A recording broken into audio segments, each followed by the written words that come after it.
Hello and welcome to the Dreamhack Sapphire AMD Championship Coin Toss Tournament. I'm James Toogood Harding, your expert StarCraft 2 commentator. That's a lie. But of course, we do actually have someone with us for the tournament who is going to be your expert. It is going to be none other than Dignitas Apollo. Say hello, Apollo. Hey man, can you hear me all right? I can hear you fine. And of course, Apollo, you're joining us from England. How's it going over there? You got better weather? Please tell me. No man, it's England. We always have rain and clouds. It's terrible every day of the year. All right, so we got Apollo from England that will be doing the expert commentary for this tournament. I'm going to be here in Stockholm in the Dreamhack offices, where there's actually a lot of energy going around this tournament, because we are going to be doing the coin toss tournament, as mentioned, sponsored by AMD SteelSeries, ASO, and also Sapphire. And it's probably the weirdest tournament, Apollo, that has ever probably been broadcasted. And I said probably I've actually twice. never seen something like this before, James. Nothing like this. Every other round is going to be decided by a coin flip, which is going to be pretty exciting to see who can advance through that. Yep. So basically what's going to happen is, in the coin toss tournament, what's going to happen, we've got 64 players, and we've actually got some really good players signed up. I think I haven't checked the brackets out because I've been busy doing stuff, but I know that Grubby was in there, Hazuobs was in there, so we've got some of the best European players that are going to be coming out to play in a coin toss tournament, right? This is why it's going to just get weird to you, is that the first round of 64, they're going to play normally. The second round is going to be decided by coin toss. So basically heads or tails will decide whether you go through into the next round. And then they're going to be the round of 16, which is going to be a played round. And then the round of 8 is also going to be a coin toss. And that will get you down to the final 4. And then from the final 4, you go from semis into finals, which will be played. And then the winner of the finals will actually play against Bishu for 10,000 SEK, which is roughly about $1,500. Now, you may just be thinking, well, this is the stupidest tournament ever, and I'm watching the stupidest StarCraft 2 commentator, and just by association of watching this, I am also stupid, and you may be correct. But of course, we're actually doing this in good faith to something that actually happened to Bishu, who is the player from Team Dignitas, who's currently going to be waiting in the grand finals.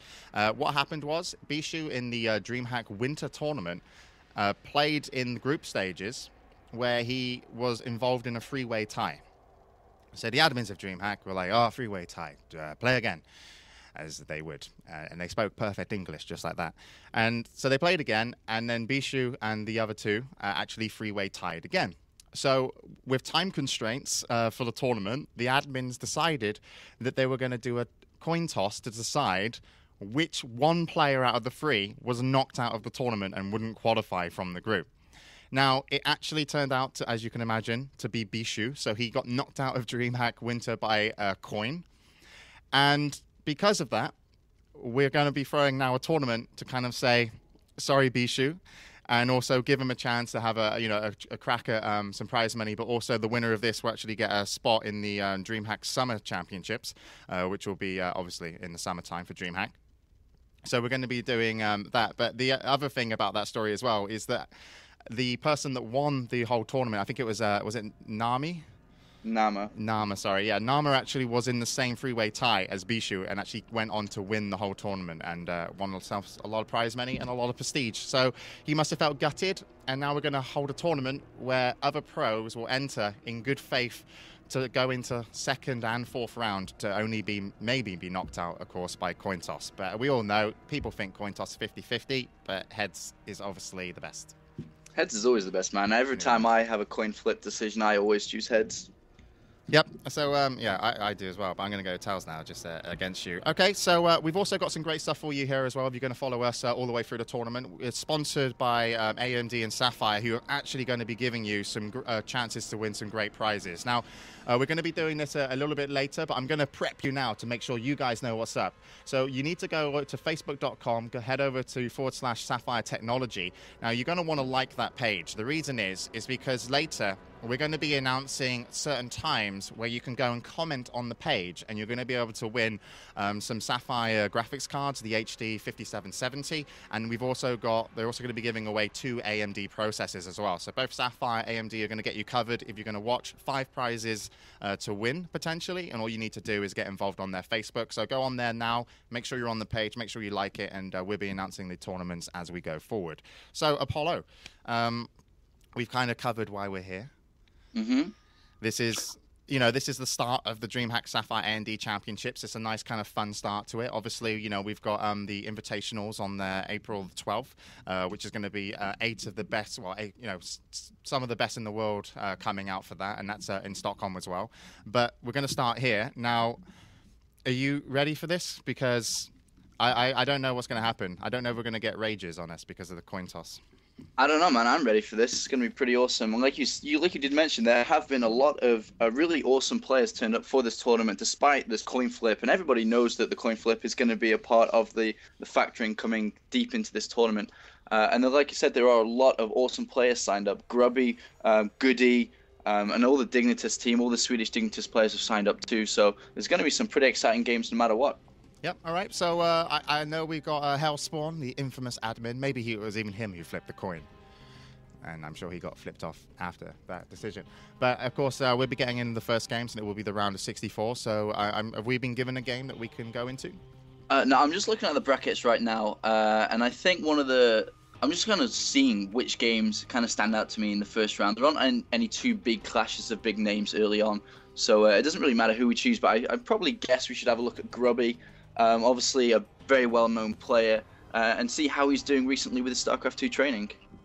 Yeah, of course. You know, we've seen Grubby kind of hasn't really done anything big yet in StarCraft 2. I mean, I think Moon, also coming from Warcraft 3, had a great performance at the Intel Extreme Masters. So it'd be really nice to see how Grubby's doing, because, you know, he has, I guess he's been playing catch-up a little bit because he stayed with Warcraft 3 for a little bit longer. So we'll see how that one works out. But, of course, you know, even if he wins the first round, he can probably just get knocked out in the second round of coin toss. So that could happen. So we've actually got in the, by the way, I want to just mention that the stream is also brought to you by levelupyourgame.net, who are hosting the Dreamhack TV, right? Well, the guy from there is helping out. And so if anything's going wrong, he's to blame, and I will support you with his details. He says level up your game, but he's annoyed me today to no end, so I'm going to level out his face if anything goes wrong. He's shaking his head. And he's actually built this like little booth area for me. Yeah, Apollo. Dig this, right? Mm-hmm. He built the whole booth, and he built it here underneath the only air conditioning vent. That's so nice of him. I'm the coldest guy in Sweden. Yeah, I'm indoors. I don't know what's going on. All right, so as we wait for the first game, what are you expecting from the races that you want to see? I mean, what do you think right now is playing good, playing strong, or tactics at least? I mean, out of all the races right now, I think Protoss has been the most dominant in kind of every tournament worldwide. And in Europe, it's kind of close between Terran and Protoss, but I do think Protoss does have the edge. We haven't really seen too much Zerg dominance in Europe. I mean, there are a lack of Zerg players. I mean, the only two big Zerg players in Europe are Morrow and Demago, both being in Korea at the moment, so they're not actually into this tournament. So I think we're going to see a lot of Terran and Protoss throughout this tournament. Okay, so Terran and Protoss is the flavor of races, so we have to see if that's going to be the case. So we've actually been invited to our first game. I've got Grubby here versus Maker Baker, first match of round of 64. Maker Baker is just like, lol, oh my god, we're being streamed. And we can tell you that Grubby's from Netherlands, and Maker Baker probably from somewhere on this planet. I have no idea where this guy... I've never heard of this guy before, so I have no information on him at all. All I can see from his profile is that he's a Diamond Protoss player. So he's going to be playing a Protoss mirror against Grubby. Grubby, like you mentioned before, you know, fantastic Warcraft 3 player, recently transitioned into StarCraft 2, and like you did say, he hasn't really accomplished anything huge within StarCraft 2, unlike his Warcraft 3 rivals such as Moon and Lin.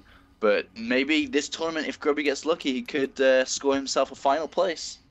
Yeah, luck is going to be definitely the factor that will get you through, because obviously after this we're going to the coin toss. I'm not sure if I really want to toss the coin, to be honest, like if it's going to be me. Because if I toss the coin, right, it means that I potentially knock out like 32 players or whatever it is, like 16 players just by a flip of a coin. I would have liked to enter the tournament just to see if I could luck into second round and beat Grubby by a coin toss. And I could say to everybody, I beat Grubby in a tournament. But then if they asked, I'd probably deny it was the coin toss tournament. So we're actually going to get Frederick. What do you want your title to be, Frederick Ponderosa? The coin tosser. The tosser. Can we just call you the tosser instead? So Frederick is going to be the official tosser for the tournament. If you're English, that's going to hit. If you live anywhere else, it's not going to really hit. But yeah, no, definitely, that's very fitting actually, Frederick. So that's fantastic. And Frederick will be tossing away and hopefully knocking out as many children as possible. He agrees. So that will be obviously after the first game. And we're going to get Rick. We're just waiting for Grubby right now. He's gone to the VC. We won't ask too much details about it. But, I mean, Protoss versus Protoss. So what are you expecting to see? I'm not too sure what we're going to see from Makabaka, but the kind of meta game with Protoss versus Protoss now kind of revolves around 4-gate. And if you can defend it, then you're going to be going into the mid stage of the game with a really sick lead. And if you can't, obviously, you're just going to go out straight away. So we're going to have to see how both players play. I actually haven't seen too much of Grubby at all in StarCraft 2, so I have no idea how his style is, actually.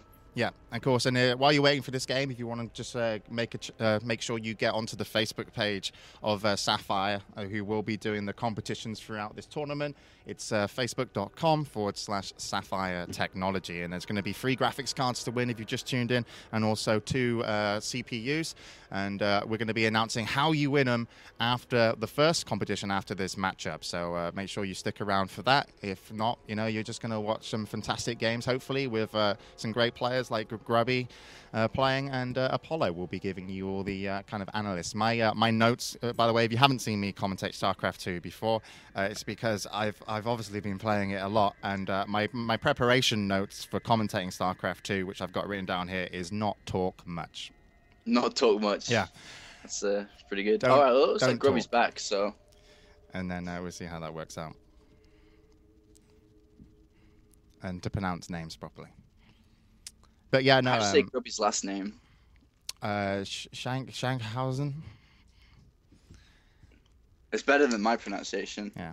I mean, I think Grubby's just going to win the whole tournament because he's obviously the luckiest git anyway, because, he's with Cassandra. So, of course, he's going to win all the coin tosses as well. Well, at least, I don't know, according to Cassandra, he's only lucky like 2 times a week. But still, that's lucky enough for me. So maybe Grubby will get through the coin tosses with this kind of luck that he has in life, with living a very blessed life with the Warcraft 3 kind of career he led. And he's just a really nice guy. So really fantastic to see him in StarCraft 2 as well. I was really excited, especially when I saw him and Moon were both going to move into StarCraft 2.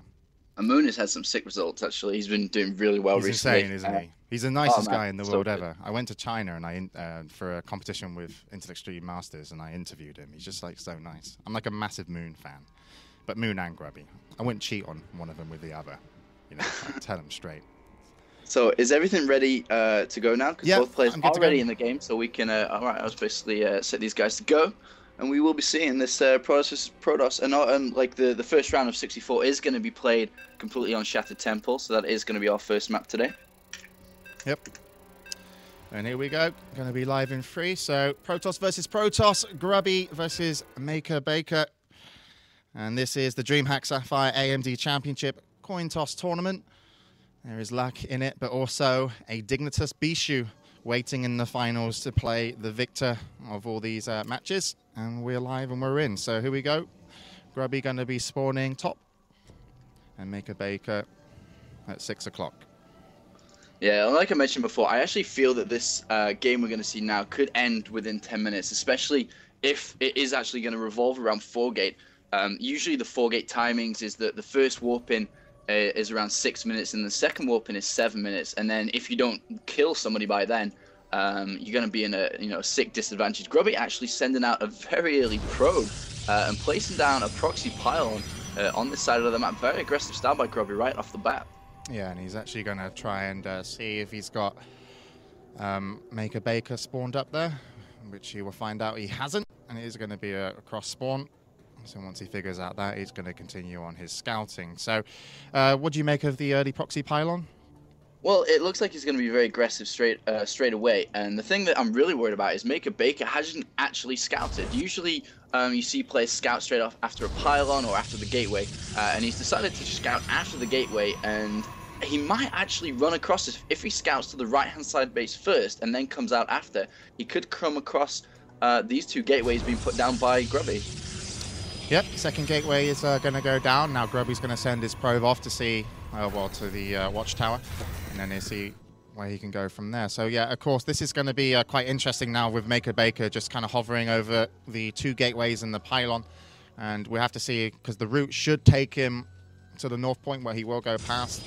Grubby's going to go in the base, going to see a gateway, going to see gas going up. There's another pylon, so probably knows that he hasn't been scouted as well. So he might still be slightly concerned if there's something else going on. But I actually believe that Maker Baker has gone through, hasn't seen it, also now to the watchtower, and also still hasn't seen it. So here we go. That's going to be a big difference. I can't believe he just did that. Instead of scouting up to the north position, he decided to go to the Zelnoga Tower and to the left-hand side of the base. And this is just going to cause a world of pain for Maker Baker because he has no idea this is going on, and he just doesn't have the reaction time to counter this at all. Yeah, so this is now going to be called a Maker Baker when this happens to you in games, because this is his first streamed game, and he's probably going to watch back the VOD and just kind of facepalm, but we'll have to see. So we got Zealot coming out. Yeah, we do have a Zealot out by Makabaka, but he's actually stopped production, is just waiting to get the Cybernetics core before the Stalker comes out. I mean, for the Stalker to come out, and unfortunately for him, there's going to be a couple of Zealots right into the mineral line. Yeah, Zealots into mineral line, and the probe's going to be now into the base of Grubby, so he now knows that it is going to be a proxy. He's probably figured out where it was placed as well, but is it going to be too late to do anything about it? He's got his first Stalker. He's trying to chrono boost this Stalker out, but I don't know, there's a lot of probes going down. It's going to be really hard for him to do it, and the Stalker's only halfway complete. This is going to be really difficult to defend. Yeah, and already we've got like 7 units lost for Maker Baker. Stalker finally going to come out, but going to be maybe a little bit too late.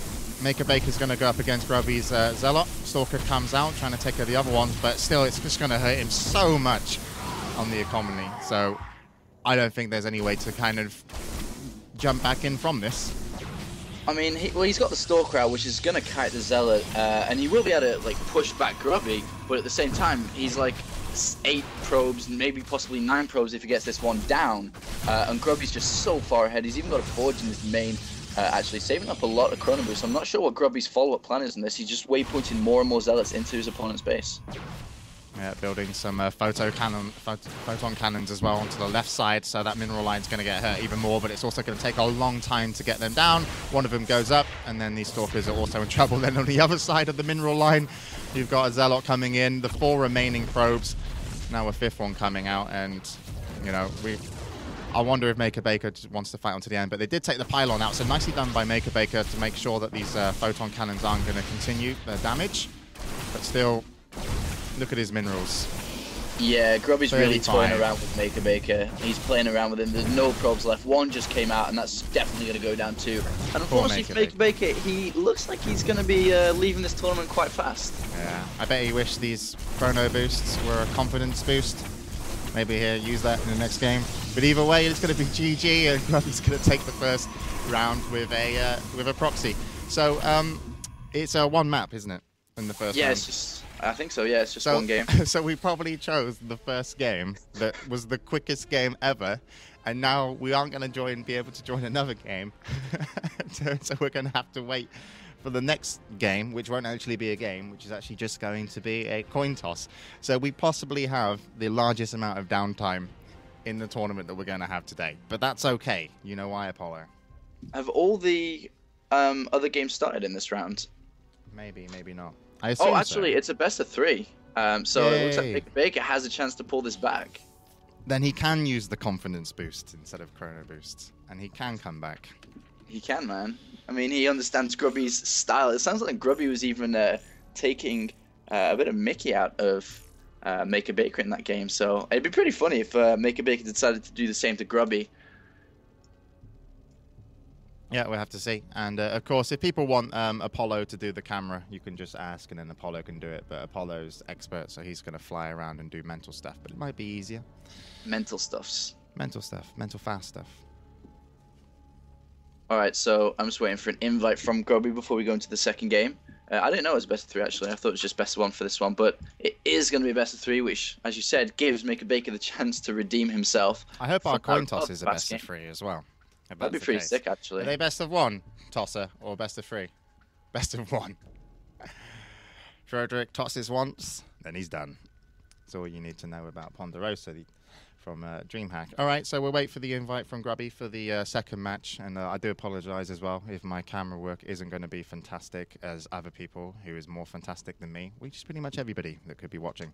But of course, after this game as well, we are going to be doing the first competition for the Sapphire and AMD Watch, Like and Win, which is a competition based around Facebook, and I'll be announcing that after these set of games, so make sure you get ready for that. And if you want to get ready now, or at least read the terms and conditions on the Sapphire Technology Facebook page, head over to facebook.com/Sapphire Technology. And if you don't know how to spell Sapphire Technology and you're dyslexic, dyslexia doesn't exist, you're just stupid.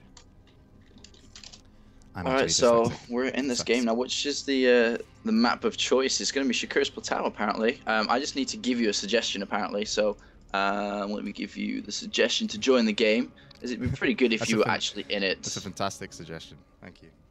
Yeah, man. Alright, you have an invite. Alright, cool. Alright, so game 2. Going to be here on Plateau. We're going to be Protoss versus Protoss again. What do you make of the change of map, and what do you think Maker Baker's thinking going into this one, Apollo? I think, in all honesty, I think Maker Baker probably thinks he has no chance against Grubby. So he might even try to do something kind of cheesy, kind of fast and aggressive to try and surprise Grubby, to try and take him out. But, I mean, the map choice, I mean, the map's fine. In Protoss versus Protoss, it doesn't really matter too much, the maps you play on. Unless it's a map with a kind of a large ramp like Scrap Station or something, but any of the maps kind of plays out the same. Alright, and we're going to be live soon. So map 2 between Grubby from Netherlands and Maker Baker from Earth, potentially going in. Protoss v Protoss, 1-0 in favor of Grubby. Winning last map with a proxy, and even built a forge in his base, some photon cannons on the mineral line, and eventually with only like 50 minerals, not being able to build much, Maker Baker had to give that one up. But here we go, Grubby in green, going to be spawning top left, and top right is going to be Maker Baker. And I just got informed that the coin toss, unfortunately, is just the best of 1, which is a little bit sad. I would have liked to see a best of 3 coin toss. That would have been pretty epic. I'm really hoping as well that Ponder's going to come on stream and actually toss, but then maybe that would be 18 plus. 18 plus, man. Can't have tosses on stream. Indeed not. So we'll have to see if Grubby decides to do anything aggressive, like fast rushes or anything before. We do have the pylon inside the base this time, so we aren't going to see any proxy gateways or such, but we'll have to see how he plays from here. He might even just play standard and try to 4-gate to end this as fast as possible. I'm not sure how he does fancy his chances in the coin flip situation, so he might be playing all out here. Yeah, we'll have to see. But of course, when you're 1-0 up versus your opponent, you kind of feel like you can pull off either cheese or something a little bit more aggressive and sneaky. So I think the Grubby's just giving himself that 1-0 buffer. He's more than likely, you know, gonna not play maybe his standard game, not show all his cards until he gets into some harder matches. Yeah, for sure. I mean, that's something really smart to do, and everyone should kind of have that mentality when going into games like this, especially when you have an opponent who's in a lesser league than you.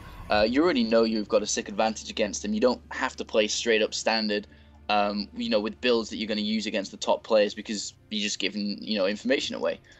So Grubby can basically do anything he wants, and as long as he plays strong and throughout the entire game has plays to his strength, then he should be able to take this guy down. But on the other hand, Makabaka, even though he is the underdog in this game, could pull something out of the bag. Yep. But Makabaka this time going to scout Grubby first. Success. He's already owning. He's already topped his last game. Yeah. He's like, haha, take that. I saw you before you saw me. And yeah, so there you go. He's going to get a full look of Grubby's base. And what was he kind of, you know, as a top player yourself, I mean, what is he going to think of just seeing the kind of standard Gateway Cybernetics core opener? Well, what he should be looking for is the amount of energy saved on the Nexus by Grubby, and that's a clear indicator that we're going to see some very aggressive play. And you compare that to Makabaka's base, he's used a lot of his energy on the Nexus already, and we can see Grubby saving it up and now chrono boosting the Warp Gate research along with the first Stalker. So we're most likely from Grubby going to be seeing a 4-gate, and this is going to be a really good build for Grubby just because his control is naturally good, and with 4-gate you need to have really good control with your units to maximize the damage output. Yeah, a lot of the Warcraft 3 players really enjoy the micro side of the game. Even Moon, when he came in, he was like, played micro games, and then he said, it's more about macro, changed up his game, and improved dramatically from there on in. So, but still, having, forcing that micro game if you can early on, I'm sure Grubby's going to enjoy that. Yeah, and we can see the 4-gate by Grubby has been put down now. The thing is, Grubby hasn't noticed is Makabaka still has a probe inside the base of Grubby, so can go and scout that at any given time. And now they do have a second probe from Grubby entering the middle of the map as he lost his initial one, and will be wanting to put a pylon down around about the same location the Stalker and Zealot is for Grubby in the middle of the map. And then we'll be looking for the third pylon around about the location of the lower ramp, or the higher ramp for Makabaka, so he can start warping in units ASAP. Yeah, and Makabaka probably knows what's coming. He's got a sentry out already, so we're going to see a force field to see if he can hold off a little bit of time, because he is, of course, behind and will be behind on unit count when Grubby eventually gets his pylon down. He's actually going to build that pylon quite aggressively. Uses Zealot to pull out some units, and maybe that's not the best kind of opener for Grubby here. Losing his Zealot losing his Zealot early, but he does get his probe in, so he is going to be able to get that one probe in. He's also got his Stalker in, but it has been split. And at the same time, actually, Grubby manages, like you said, to get that probe in and warps in 4 Stalkers on the left-hand side. So he's going to have a lot of Stalkers inside the base and can continue with another warp in now onto the ramp. And Makabaka is in terrible shape. Yeah, so here we go. Sentry goes down, and Grubby with the 4 Stalkers just going to eat up the rest of this army, it seems. And with these Zealots, he's easily going to be able to out-micro them. There comes more units from Grubby. We've got some reinforcements from Makabaka coming in. They, of course, are going to have trouble. They're outnumbered 4v2 Zealots. And then we've got 5 Stalkers, and it is another GG. Makabaka goes down. And I'm just looking at Transar, who was trying to get some food between the matches. But Grubby's too good. You're not allowed to eat, Trans. And we're over 2-0. So nice and early finish. Really nice play by Grubby. I mean, is that what he initially wanted to do? Get the probe in and see if he could warp in behind? Yeah, I mean, as soon as he saw the sentry and got blocked off, he was like, all right, well, it's going to be, pretty hard to get in there, to use the pylon on the left-hand side, as he decided to put the pylon there rather than closer to his opponent's base, at the front of the base, sorry. So as soon as he got that probe in there, he was free reign. He had 2 locations to start warping in units on the left-hand side of Makabaka's base, and then also at the higher ramp. And as soon as that probe went in, it was pretty much over for Makabaka, because the success key rate in defending against 4-gate is you cannot let that happen. You can't let units get into your base to start warping in. And you need to defend that ramp as well as possible. And unfortunately for Makabaka, he's eliminated quite early in this tournament. Yeah, and of course, I'm assuming I'm on webcam right now, but unfortunately my... there he is. Well done. Welcome back. What is this? Amateur hour? Yeah. All right. Yeah, so we are going to be running the competition for Sapphire. Well played to Grubby winning the first round. Gruffy's also an awesome name. Make sure you get that now on Battle.net while it's available. Well played to him winning his first round. Of course, his second round will be coin toss, and we'll see how that one works out. But we've got competitions. This is the Dreamhack Sapphire AMD Championships, and so therefore Sapphire and AMD, both awesome, are going to be giving out some prizes. It is going to be a Sapphire prize first. I'm just going to ask, is Sapphire ready? Are they ready for the Facebook competition? And this is what you're going to need to do. We are go. So. Okay, he's ready. We're good. All right, so what you're going to need to do. This is the Watch, Like, and Win contest from Sapphire and AMD all throughout the live stream. We've got 5 prizes in total. The first prize that you are going to be able to win is a Sapphire HD 5770 Flex graphics card. Now, if you don't know about Sapphire graphics cards, they do like a whole range. They've got some crazy top-end stuff that if you need like the best of the best, they've got that. But they also have some really good mid-range products. If you need like a good, solid upgrade for a good price, they do the mid-range as well. But the Sapphire HD 5770 is a great card, and it's going to be available to win. So how you're going to win it is you're going to go onto the Facebook page, which was facebook.com/Sapphire Technology. And right now, Sapphire are going to make a post. Their post is going to read, "I like StarCraft. I need a Sapphire HD 5770 Flex because ... All you need to do is go onto that post, write a comment, and you are filling in the extra. Because what? Because why? I don't know, because I don't have a graphics card, but that would obviously be lying because you're on Facebook. But of course, maybe that's a reason. And they will be picking people by either creativity or just what they like to see, so make sure you have fun with it. And of course, the winner will be announced a little bit later throughout the show, so you'll know exactly if you won or lost in the first competition. So just to kind of recap that, Sapphire Technology on Facebook, they're going to post, I like StarCraft, I need a Sapphire HD 57070 Flex card because, and you need to write a comment why, or because, why do you like StarCraft and need it? I don't know. You tell them, and they'll tell me, and I'll tell you if you want. All right, so that's the first competition, and courtesy of Sapphire, and also AMD will be giving out some CPUs later, so if you don't win first time, hopefully you'll win next time. I win nothing.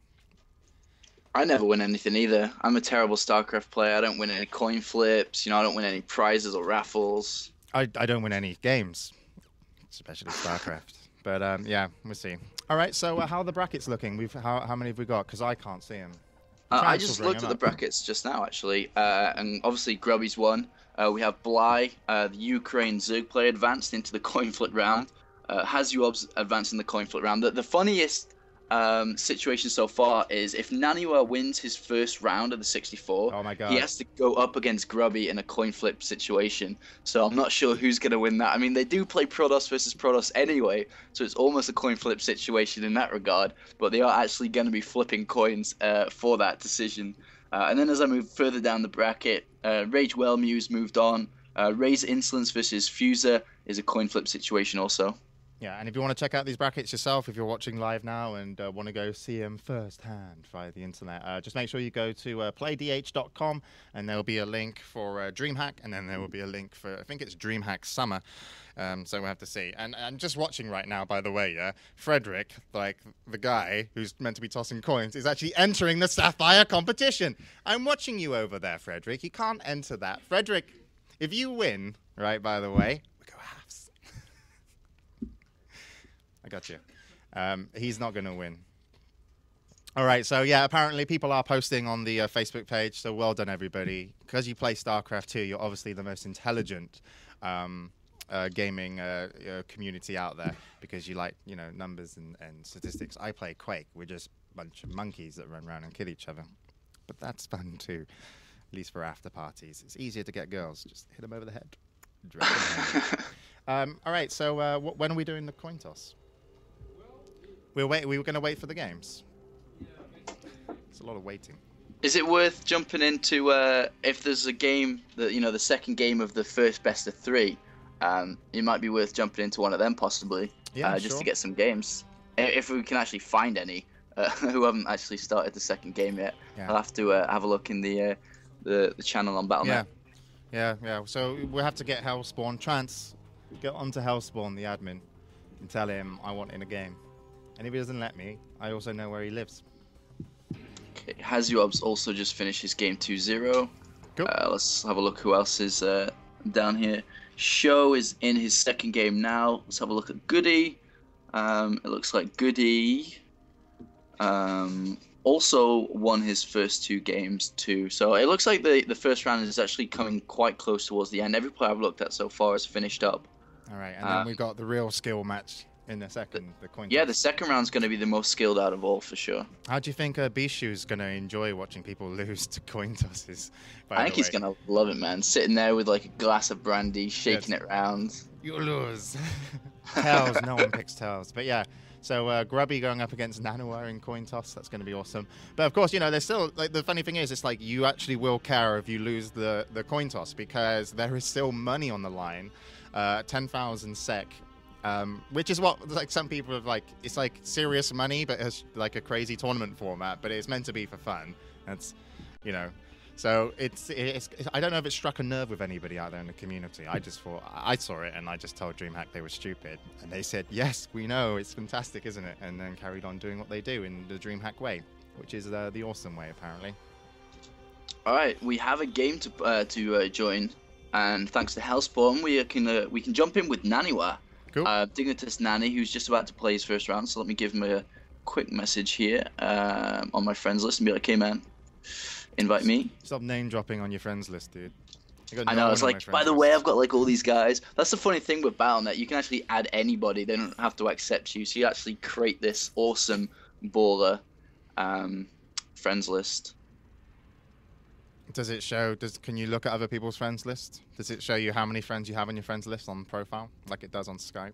Because Yeah, I it had a does. I Skype mean, off with Frederick, and I won by about 5 people. I had like really? 700. Yeah, he had like 690. You can do that. Like if you're Yeah. actually friends, like a real account friend or whatever it's called on Battle.net, you can actually look at your You have a friends' friend off. friends. Sweet. Yeah, man. All right, cool. All right, and so yeah, invite me into the game when you're ready, and we'll be moving still into the first round. It is going to be round of 64 still, and Nanawar is still playing his first game from Dignitas, and of course he'll be up against Grubby in the coin toss. I don't know what coins we've got around. I've got Swedish here, but I had an English coin earlier, which was obviously by far the best.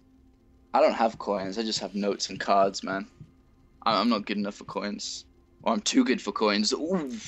See what you did there. Just like that. Yeah, we should have had the history of like coins and coin tossing. Where was the coin toss invented, Frederick? Do you even know? Haven't got a clue. Go Wikipedia, Google. Yeah, someone go Google that and tell us in IRC so we know when was the first official coin toss, because this is the first official coin toss tournament in esports. This is the first time I've Making history. ever heard about something like this. Yep. Hopefully the last. But we'll see. All right, I'm still waiting on the game here, so we're. So we're am I. getting Apparently into the guy hasn't made Nanny host or has not decided to invite myself or you. Alright. So Let me the see. guy is Shinra. Let me see what kind of comments we've got going on the Sapphire Technology Facebook page. Because the first competition was up. You can still enter it, by the way. You just need to go onto their Facebook and answer their comment thread, which was, I like StarCraft, which is, and it goes, I need a Sapphire HD 5770 Flex because, and then you fill in the rest. There's 77 comments. So still pretty good chance of getting in. Of course, one of them is going to be default disqualified because it's Frederick's. But we got some reasons. David Tolkley says to upgrade my wife's PC.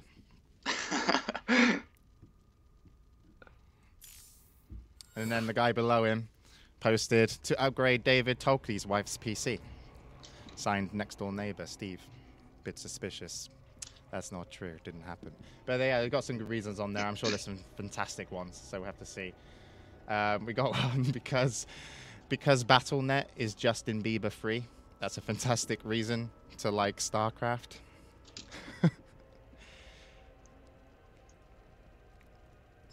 Because I'm a vegetarian, says Niles. Good job, Niles. We got Marcel Moras says, because I always get cheesed due to low FPS.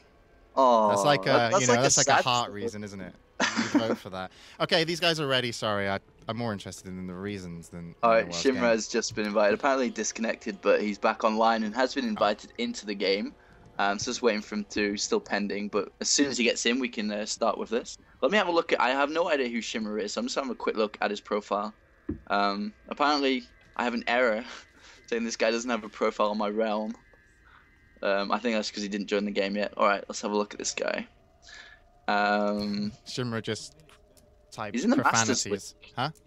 He's within the Masters League, so he's not going to be just a random. And he is a Zerg player, so we're going to see a Protoss versus Zerg to see if Naniwa can take out Shinra. And Naniwa being one of the best Protoss players in Europe right now. He is so good right now, too good. Yeah, we'll have to see what he does. Of course, I knew that as well. Totally up to date. Shinra, fantastic name, so probably going to play pretty good. And what do you think of the Protoss and Zerg matchup, Apollo? I think it's on this map. It can go either way, but against Naniwa, it's going to be hard. No matter who plays Zerg, with Naniwa taking out recent players like Aitra and Rhett in large tournaments, so Shinra is definitely in for a hard time in this game. Shinra just gave me cheek, by the way. He said I looked better when I casted World of Warcraft. It's because I'm opting for the hat look lately, because when I left ESL TV and joined development team, I had some time to do stuff. And one of the things on my list was to have long hair. Not like all over body long hair, like Team Wolf or something, just on my head. The other one, I've already done that. I did Team Wolf. So yeah, and I'm wearing a hat. So I think Shinra's not digging the hat, not digging the new Too Good look. So I want him to lose. You want him to lose? I mean, if he does somehow pull a win against Naniwa, then he'll be in the coin flip scenario. Yep, and then he's going to have to go versus my double-headed coin for every git that abuses me on stream. All right, so here we go. Naniwa versus, from Team Dignitas, not versus Team Dignitas, Naniwa from Team Dignitas versus Shanra from a cheeky place where they're all cheeky to commentators on stream. So I'm actually rooting for him. Playing Zerg. I've got 12 o'clock versus 6 o'clock on Metalopolis. So here we go. And what do you expect to see from, or at least any one of these players? Any kind of strats that you would think would be, good to pull out, or at least to watch out for if you're playing against? Well, I think Naniwa is going to play straight up.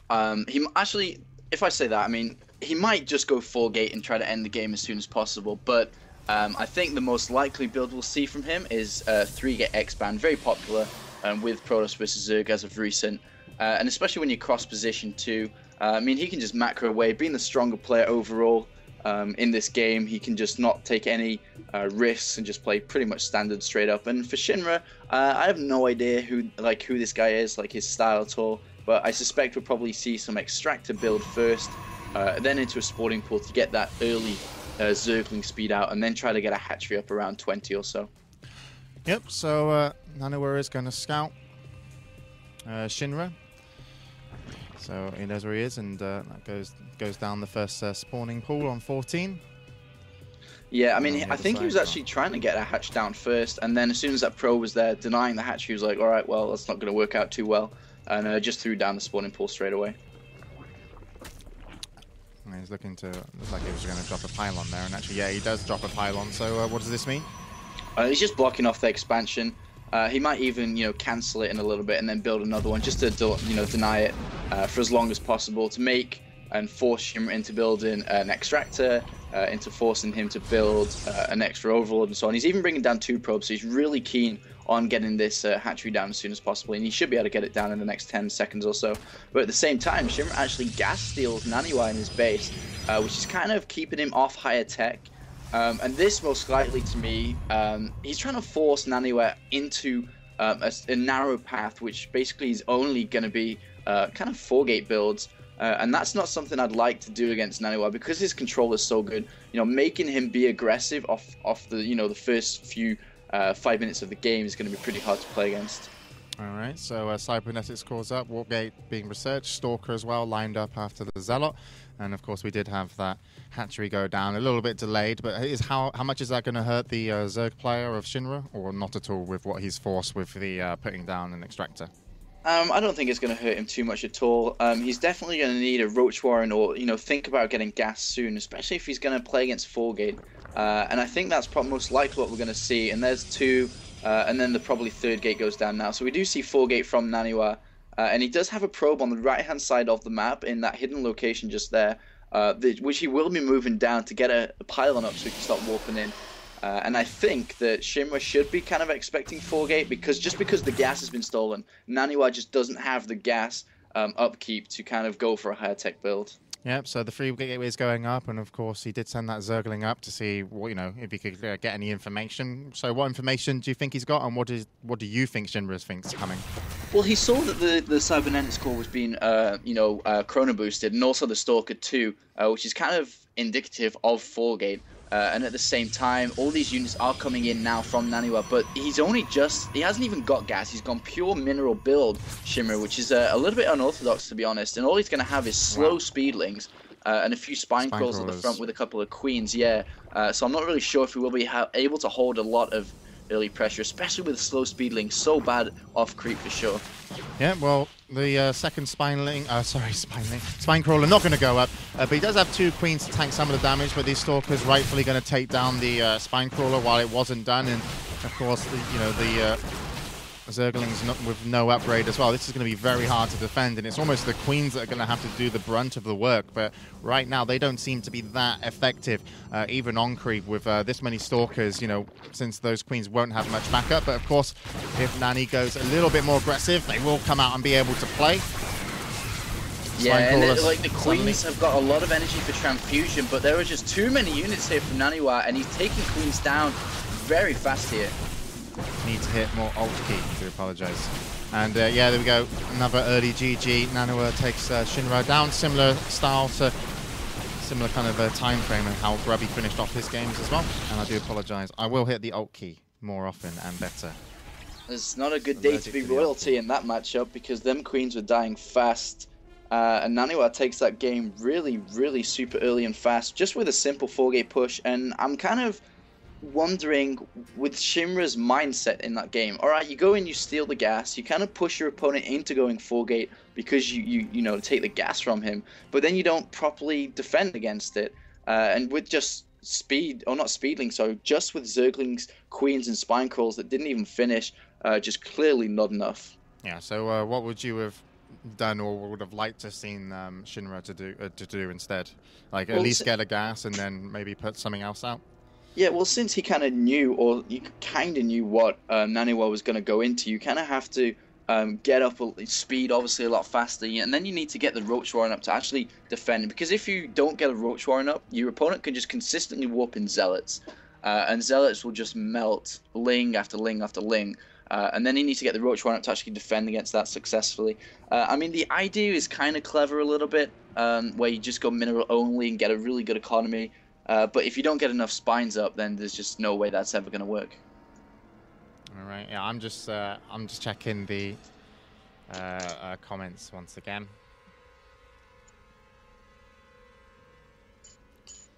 We got Jason Young. He wants to see all the shiny graphics when he wins or loses a game.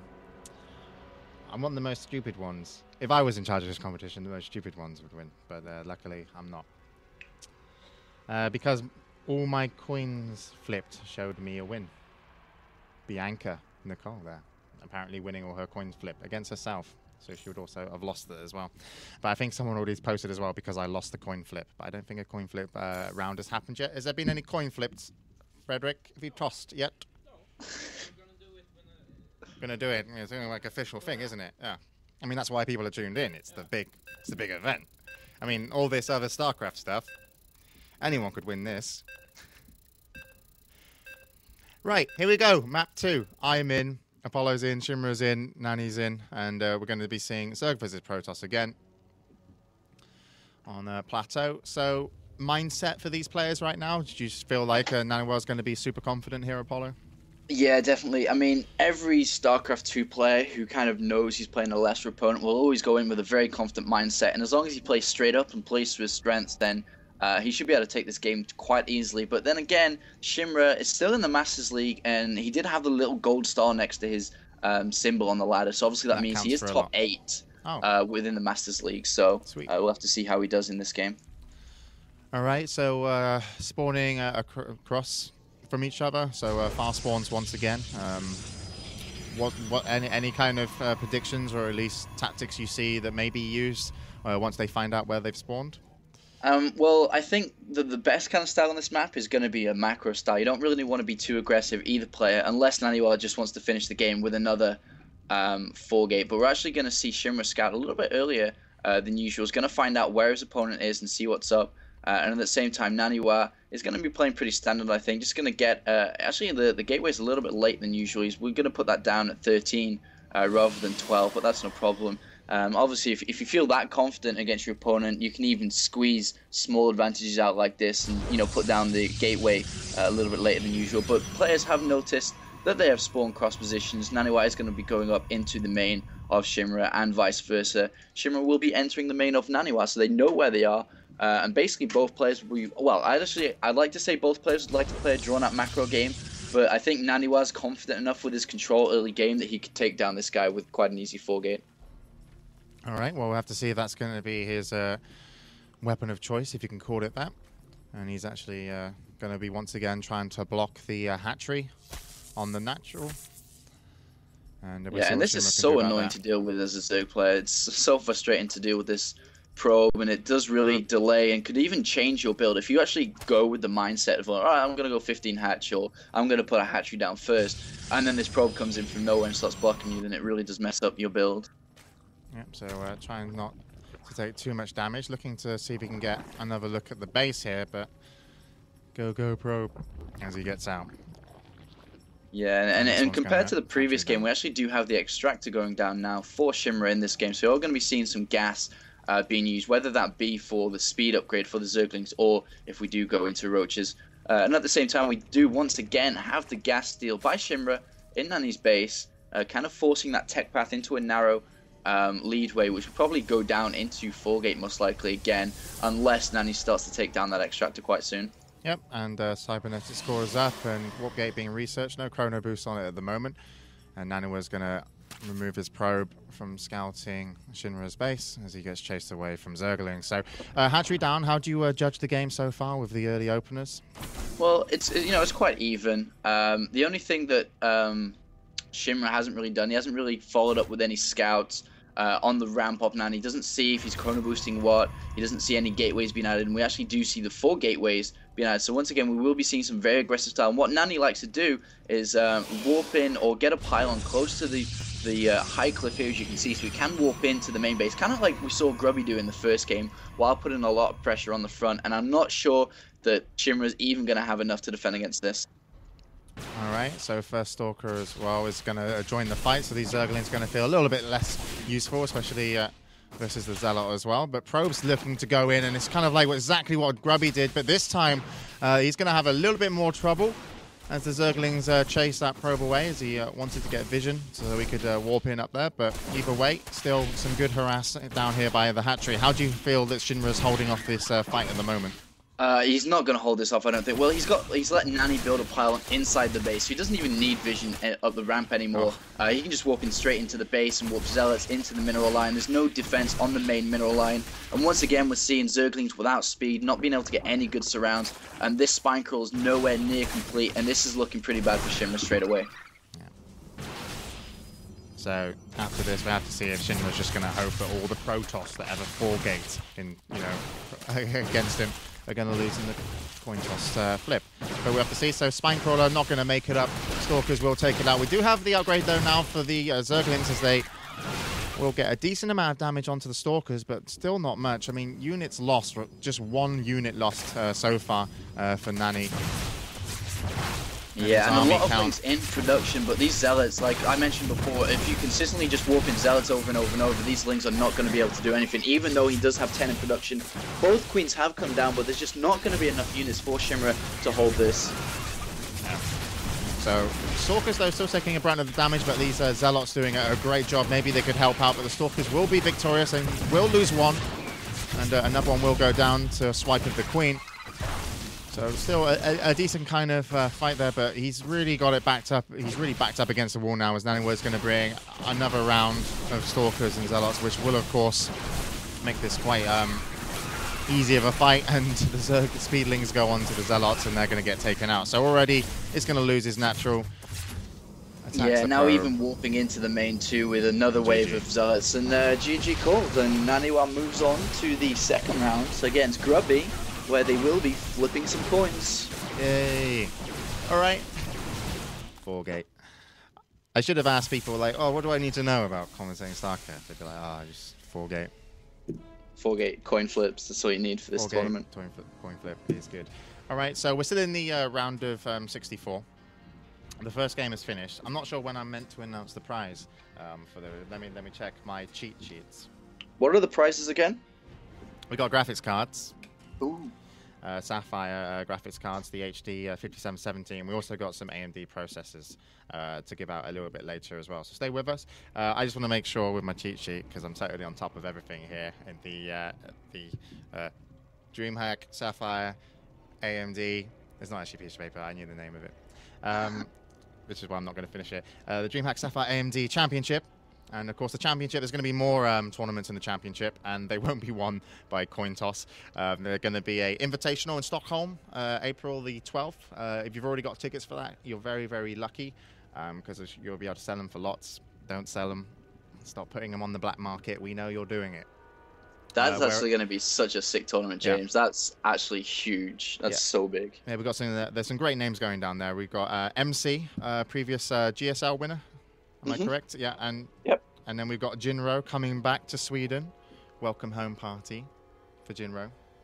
Mhm. We got Idra coming over. I love Idra, by the way. He's really nice. Every time I met him, he's really nice to me. We got Huck coming over, Morrow, and then we got White Ra, who's meant to be the nicest person, but I haven't met him, so I can't judge.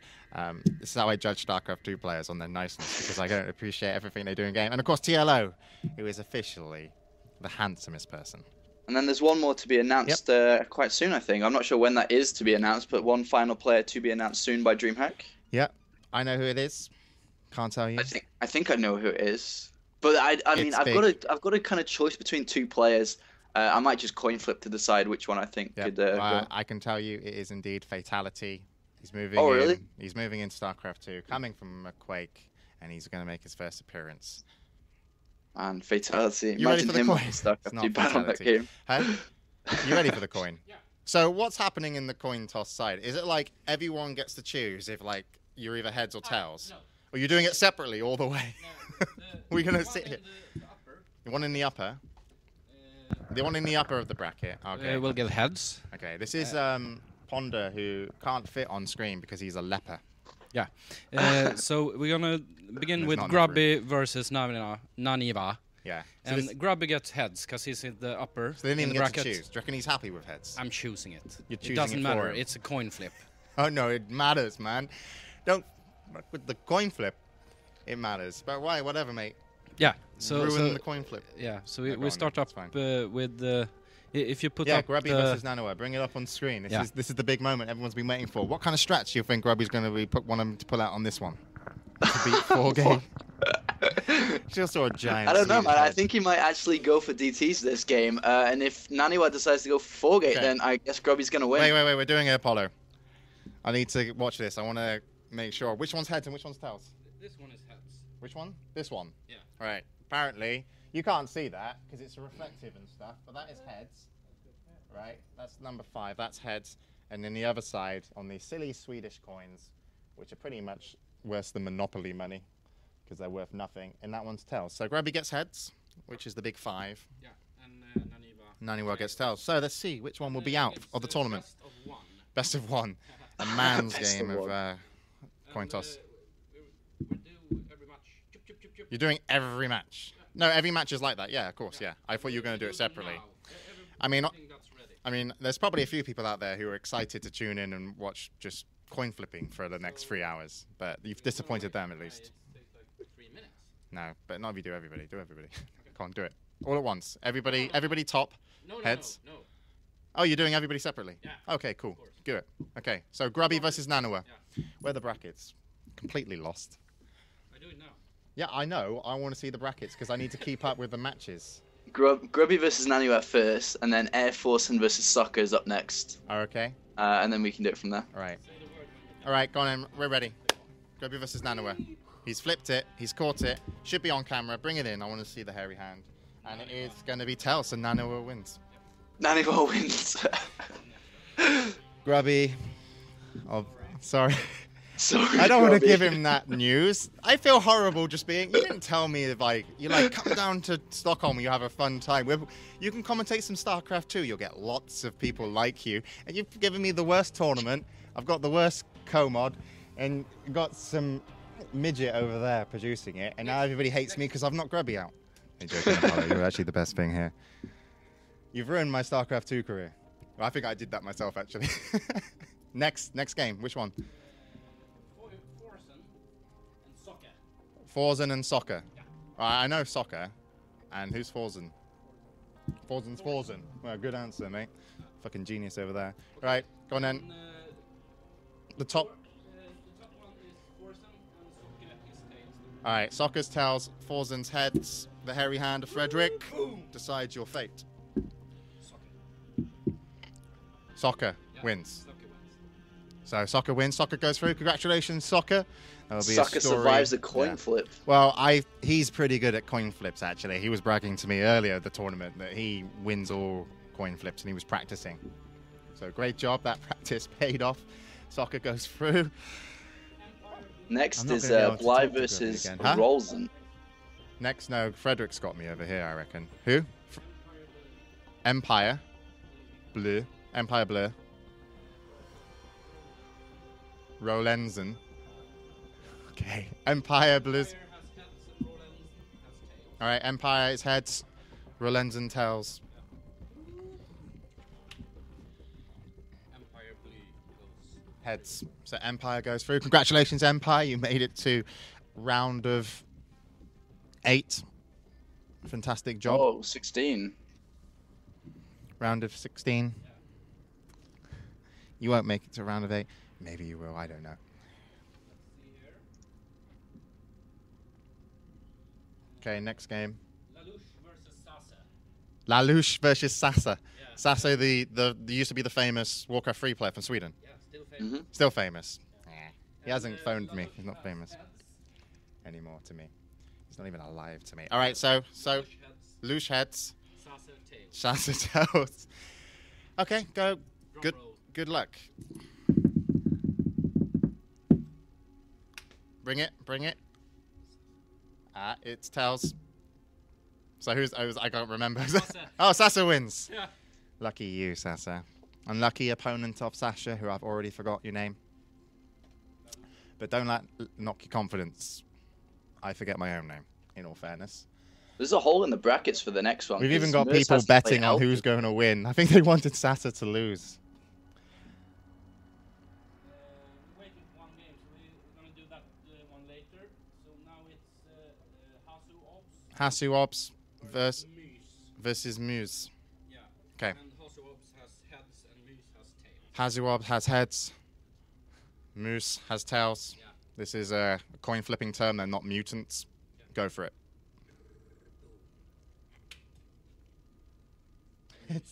It's tails. Hasu Ops is out of the tournament on a coin flip. So basically, I really want you on camera, by the way, because it just feels weird. Feels like we could just be making this up, the people we do or don't like. But this is actually all official. I can move over a little bit. But Hasu Ops out of the tournament. No one saw me move. I just want to get... I want to get at least their hand in. Okay. That could be taken out of context. Next up, Survive Yes. Next up, Survive. versus Zira. Survive versus Zura. Next round. Wait, yeah, we want to see the coin. You got to come in. See the coin. Okay. Yeah, we could bring up the brackets here as well, maybe. This is Frederick. It's just... I've employed a headless man. Hey, there you go.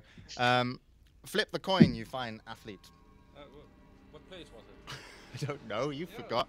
I have the bracket there. This tournament's a shambles. How can you ever be taken seriously in a coin flipping tournament with this kind of organization? No one's ever going to play in a coin flip. Survive has heads. Survive heads, and the other guy tails. Zura. Zura is tails. Survivor heads. I'm gonna flip The hairy hand. Flipped. Down. And it Heads. is going to be heads. It doesn't even matter if we brought him on because you still can't see it. We could do that, but yeah, whatever. So the first guy won. Who won? Survive. You have survive. You have survived to play another game in our amazing tournament. I think people still really want to see the coin. All right. It's Rostock versus Runa. Rostock heads. Rostock. Runa tails. Rostock versus Ruler. Rostock. Runa. Rostock versus Runa. Rostock is heads. Yeah. Runa's tails. Yeah. Go. And show the coin as well. Woo! Oh, no. We've had an accident Reflip, at the reflip. coin flip. I don't know. And then show. Tails. Show. Pick it up and show. Somehow. That's tails. Yeah. Tails. There you go.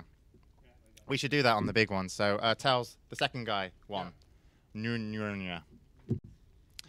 Really sorry I don't know your names. I don't have the brackets here. So, Ruler won. Runa won. Ruler doesn't exist. If I had the brackets, that would be so much better. Did you link me the brackets yet? Okay. And after this, we're probably going to be announcing the first prize winner of the Sapphire graphics card. Suntip Suntip versus versus Dexy. Dexy. Suntip versus Dexy. Suntip is what? Heads. Heads. Good luck, Suntip. And Dexy. Heads. Heads. You can show him. The 5. The 5 is apparently a head. That will focus. All right. So Suntip goes through. I was expecting that one, to be honest. What about you, Trance? You're just shaking your head. You're having none of this, are you? Jimpo versus Goody. Sorry? Jimpo. Jimpo versus Goody. Jimpo versus Goody. Jimpo is obviously heads. Yeah. That's like the format. I've learned that now. I'm catching on. Go on then. Do it. Jimpo versus Goody. Heads. Heads. Heads are winning. Seriously. Do you even have a tails? So, Jimpo, congratulations. You've made it to the next round. That was a toughie. Now we have Can you order some flowers and chocolates and have them sent to Grubby's place for me? Just say sorry. Thanks, mate. versus Warg. Huh? Bob Hund versus Warg. Bob Hund Yeah. versus Wag. Warg. Rag. So Bob Hund versus Rag. We've got some people here in IRC that are also betting. Bob Hund versus Wag. Go, Fred. Rick. Tails. Tails, finally. Rag wins. Yeah. Bob Hund out of the tournament. Destroyed. Rage Whelm versus Fury. Rage Realm versus Fury. The next matchup in the coin toss tournament. This is how all StarCraft 2 tournaments should be decided, by the way. Okay. Then I could commentate Ready? it. Yeah. Yeah. I forgot the names. Heads. Which one was that then? You're worse than me. Rage Whelm. Rage Well just won with heads. And his opponent unfortunately lost. And our thoughts are with you. Razorin versus Fuser. All right, Razorin versus Fuser, heads or tails in the second round. Go. And it is going to be tails. So the second player in that one was Fuser. Just beat his opponent. Congratulations.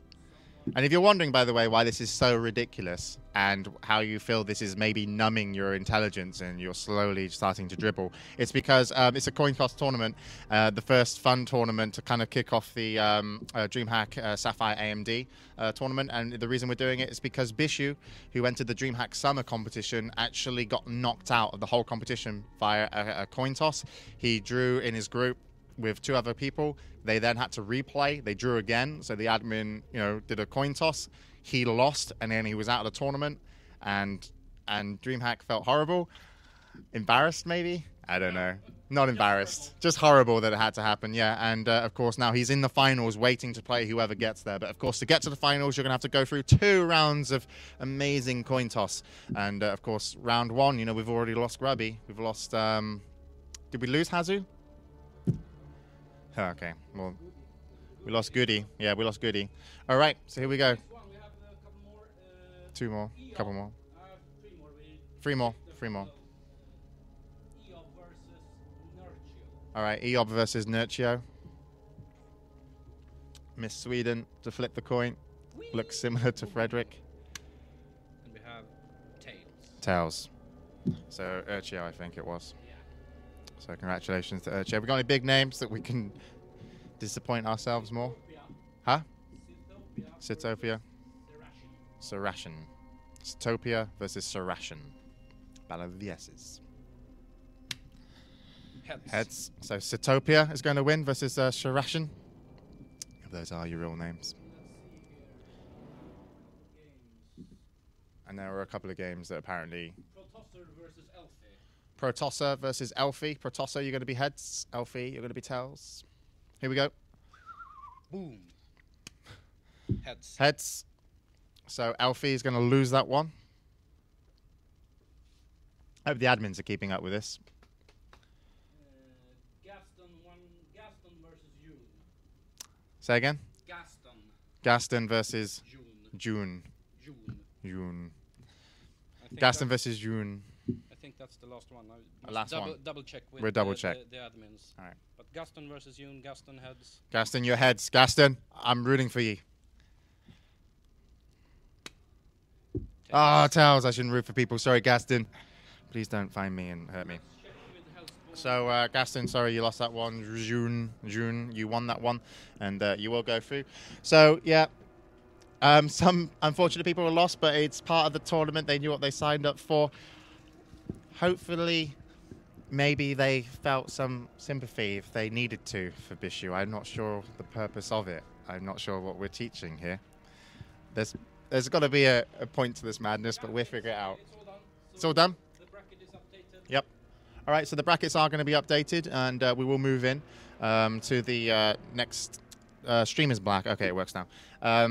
Yeah, we will move into the next game, which will be an official game. But before we do, apparently, hopefully, yes.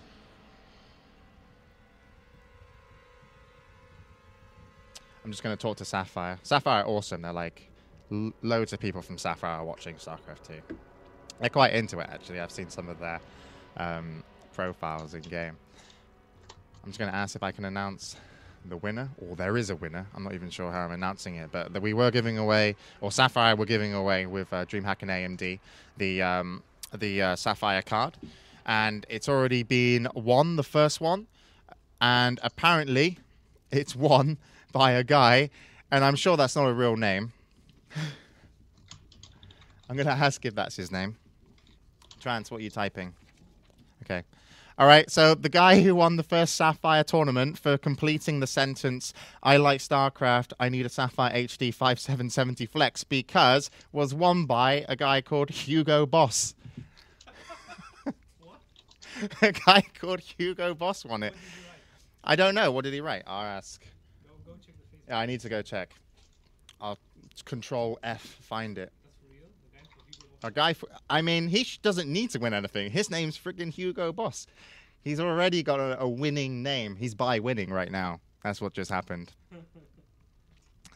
I've still got Apollo with us, by the way, who's just completely immune himself to the madness that's going on. I'm Control Fing Hugo Boss on the Facebook page. I don't even see Hugo Boss. There it is. It's time. I don't know what's happened. Oh, it's Hugo Boss was the first winner. And then his post was... Come on. I don't see it. Ah. Okay, yeah, I've got it from Sapphire. Thanks, guys. It says, I like StarCraft. I need a Sapphire HD, blah, blah, blah, flex card. Because my old one is so old, it sounds like a jumbo jet flying in my room, and my StarCraft 2 doesn't let me see shiny minerals, only the dull ones. No mega settings for me. That's... I like that one. He wins. All right, so that's the first competition for the first one. We're going to go to... Okay, no, we're not. We're going to do this first. Then we're going. I'm producing this as well. All right, so congratulations, Hugo Boss. And, of course, that was the first Sapphire card, but we are going to have more. And I do believe that there should be a post going up soon on the Facebook of Sapphire Technology. And that website is, of course, going to be facebook.com/Sapphire Technology, as you can see there, nicely spelled out. You just got to go onto that page. You've got to like Sapphire, and then you've got to read terms and conditions. Of course, you're all going to do because you're fantastic. And then you can answer a question. Now, the first question's already gone, so don't go answering the one that said, I like StarCraft and the HD card, because the second question should be up. And the second question is going to read, and this is what you're going to win. The second question is going to read, I like StarCraft. I need an AMD Phenom 2 X6 1090T processor because. So there we go. Boom. AMD giving you an AMD Phenom 2. That will be the comment. So you're going to see a comment that comes up and it's going to be like, oh, I need an AMD phone on, and you're going to have to fill in the because. And obviously, Hugo Boss just won himself a Sapphire graphics card. Big congratulations to him. But of course, you can win the next one as well. So make sure you enter, or at least have some fun with your entries, even if you decide that you're just going to troll. You're more than welcome to do that. And of course, yeah, we'll see if you can pick up the win. So head over to Facebook/Sapphire Technology, finish off that sentence, read terms and conditions, like the page, and you're in the competition, and you could be walking away not only with a headache from listening to me tell you that time and time again, but at least with an AMD Phenom, which is definitely worth entering just for a bit of your time. And also, huge thanks to all the sponsors who make this possible, which is as well SteelSeries and AZO, and of course AMD and Sapphire. All right, so that's been the first games. and the first coin toss from Frederick, who's horrible at that. And we're going to go to a quick commercial break. When we come back, we're going to be moving into the round of 16, which will be a game round. We've got still some fantastic players left in the tournament. And then after that, we'll be moving into another coin toss tournament. But if you didn't win a prize the first time round, make sure you enter the second one. And of course, there are more prizes to win. We've got a few more graphics cards, another CPU for you. So stick around and we'll see you in a moment.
So welcome back to the Dreamhack Sapphire AMD Championship Coin Toss Tournament, a tournament where rounds are decided by the flip of a coin, and we've already lost because of it, Grubby. The reason we're doing this is because Bishu got knocked out of Dreamhack Summer with a flip of a coin, and he was unfortunate enough, so he's actually going to be in the grand finals waiting his opponent, who will come from the winner of this tournament, and they're played today. And of course the winner will get 10,000 SEK, which is equates to about 1,000 euro or $1,500. Not sure, didn't Google, but I'm sure you guys have, and I'm sure they know how much is on the line. But we do have another game round, and thankfully joining me for the game round is going to be none other than Dignitas Apollo. Welcome back to Sanity, Apollo.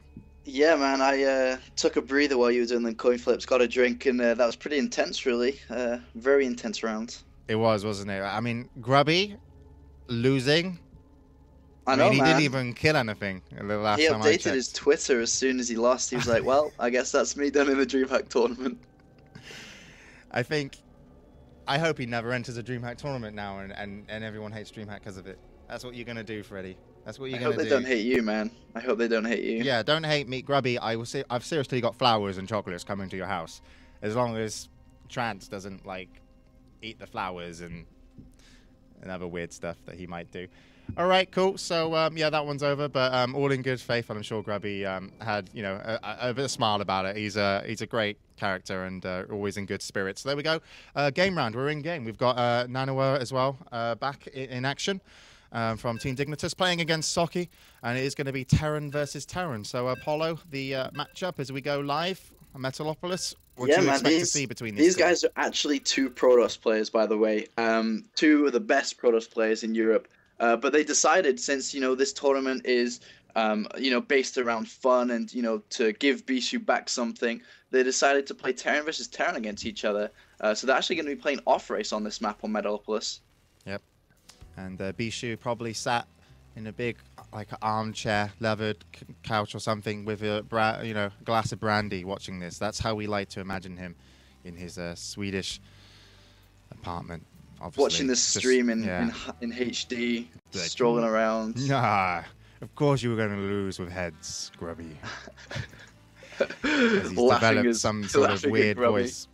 Yeah, well, I don't know if he would, but like, who else lost? Was it Sase lost? No, I think he's still in the tournament. Oh. Yeah, Goody went out. Goody went out. Hazjobs went out too. So some big names went out to the coin flip. Yeah, well, they should have practiced harder. It's only themselves to blame, I'm afraid to say.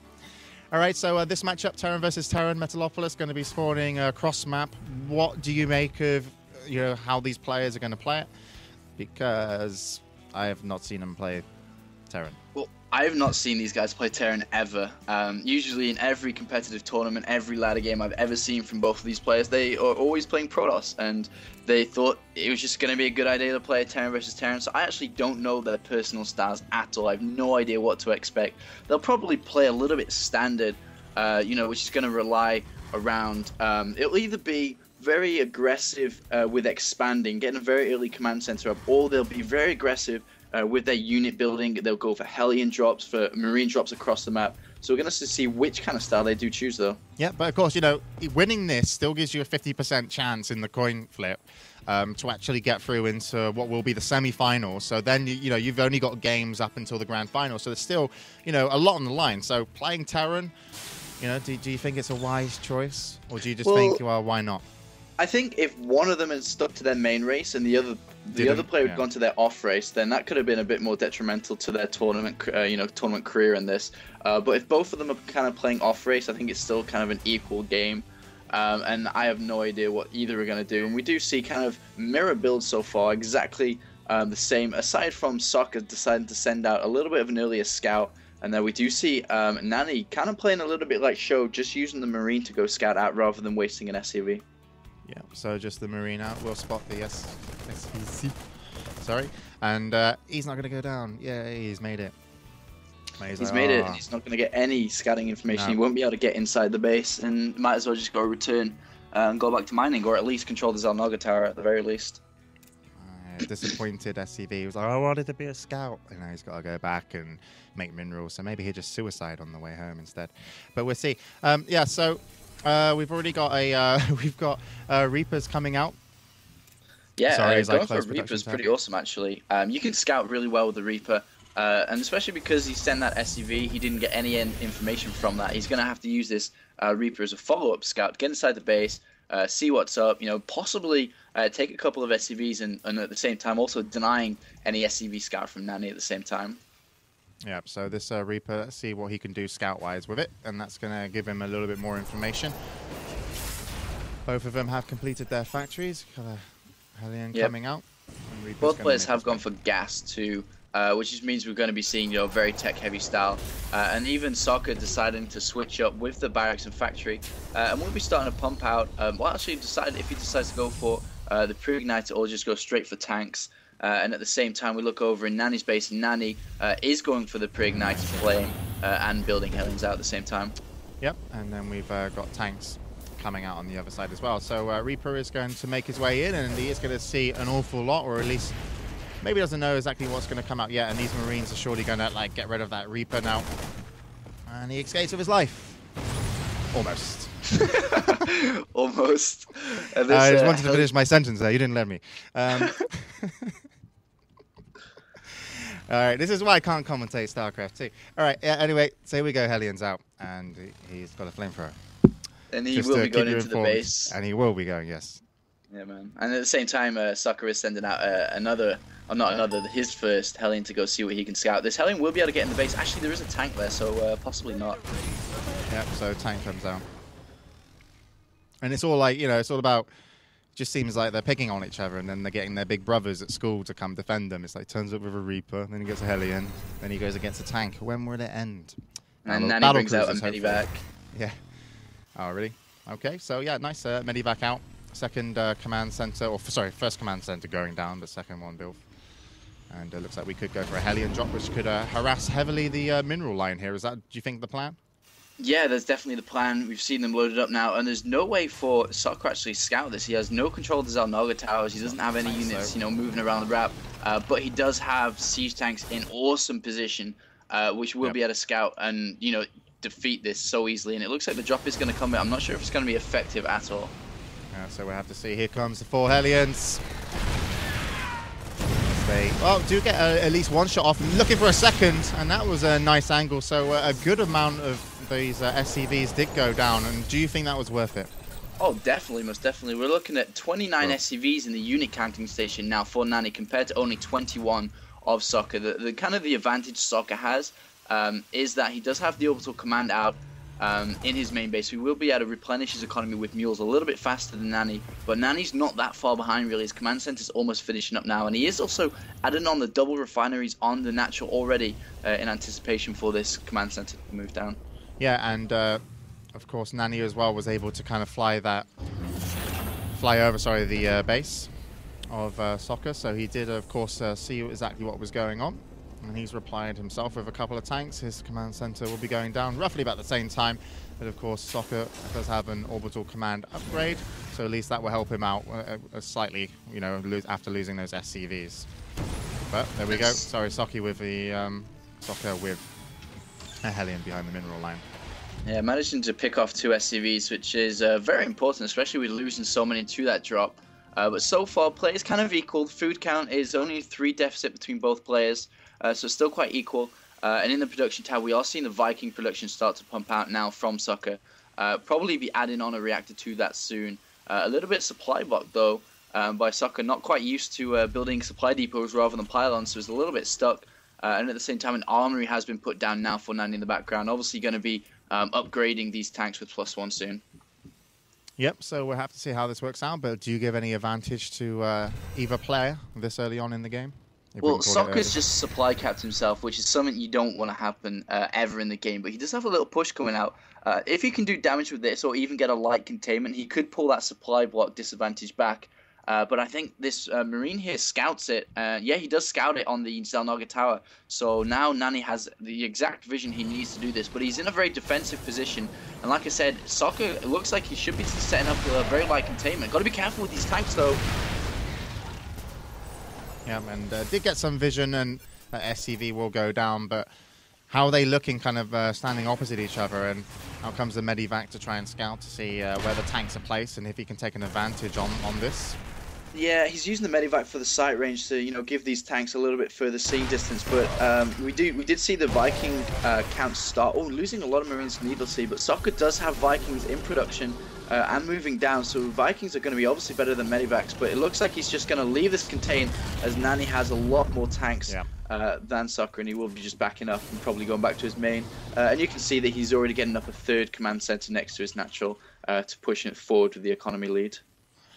Yep, there goes up, and yeah, 8 tanks versus the 5, so Soccer decided to back off. But of course, getting this early or earlier 3rd command center up, how much of a difference could that make, or do you feel that's a right move at the moment? That's actually a great move, putting a little bit of pressure on your opponent, forcing him to make a lot of units out, and then you can just go and expand with this 3rd, and especially in TVT, it's such a gas-heavy matchup, you're going to need as much gas as possible. But I'm looking at Nani's base, actually, and he has a command center next to these factories. It looks like he might even be trying to gear up to take the gold expansion. All right, we'll see if that's going to be an option. Obviously, with more tanks, you could use those over the towers. Make it very hard to kind of push him off the gold. Is that kind of the idea, or just move up generally and try and take the gold to get an advantage? Yeah, on this map, if you can control both Zelnaga towers with tanks, you're just going to have you know, huge sight range. You're going to have a lot of map control, and you're going to be able to do a lot from this position. It's a very, very solid position to be in, and it's even harder for Soccer to actually push you off it. So Soccer is just going to camp around the Zelnaga tower to kind of deny that position.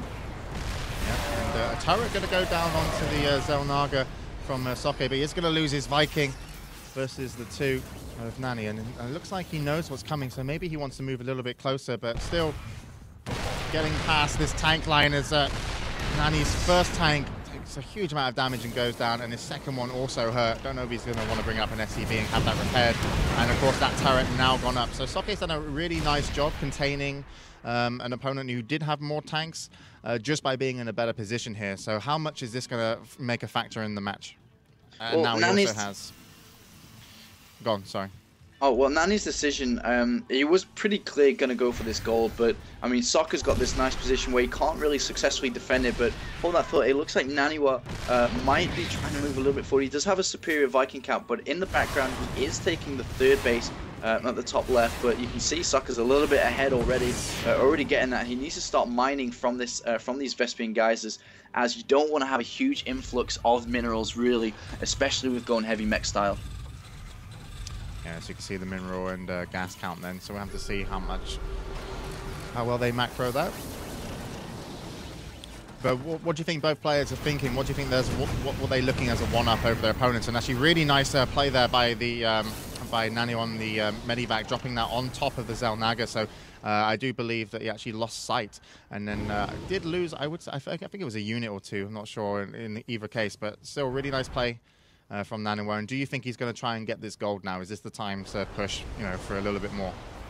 Yeah, I mean, he's in a great position now, and like I mentioned before, it's very awesome if you can hold this middle position. And he just had the superior Viking count, able to give that extra sight range to him to allow to take that. And at the same time, we do have a drop in the bottom left-hand side by Soccer with 5 Marines, going to do a bit of damage, but also he's got a lot of units trying to move out, but I don't know, it's going to be very hard to engage Naniwa in this gold base position.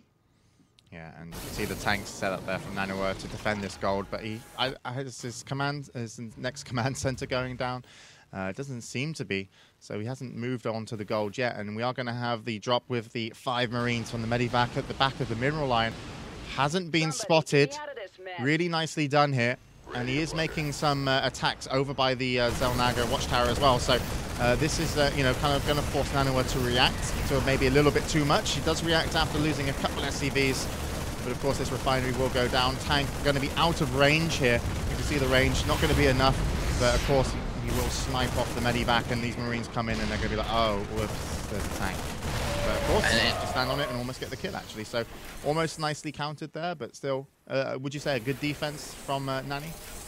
I think that was a little bit in favor of Soccer. I mean, he had to pull all the SCVs off. He stopped mining gas, which is very crucial in this matchup. But I just think the long-term plan of Soccer is a lot stronger so far. He seems to be controlling his units a lot better, and his macro seems to be a little bit stronger than Nani in this game.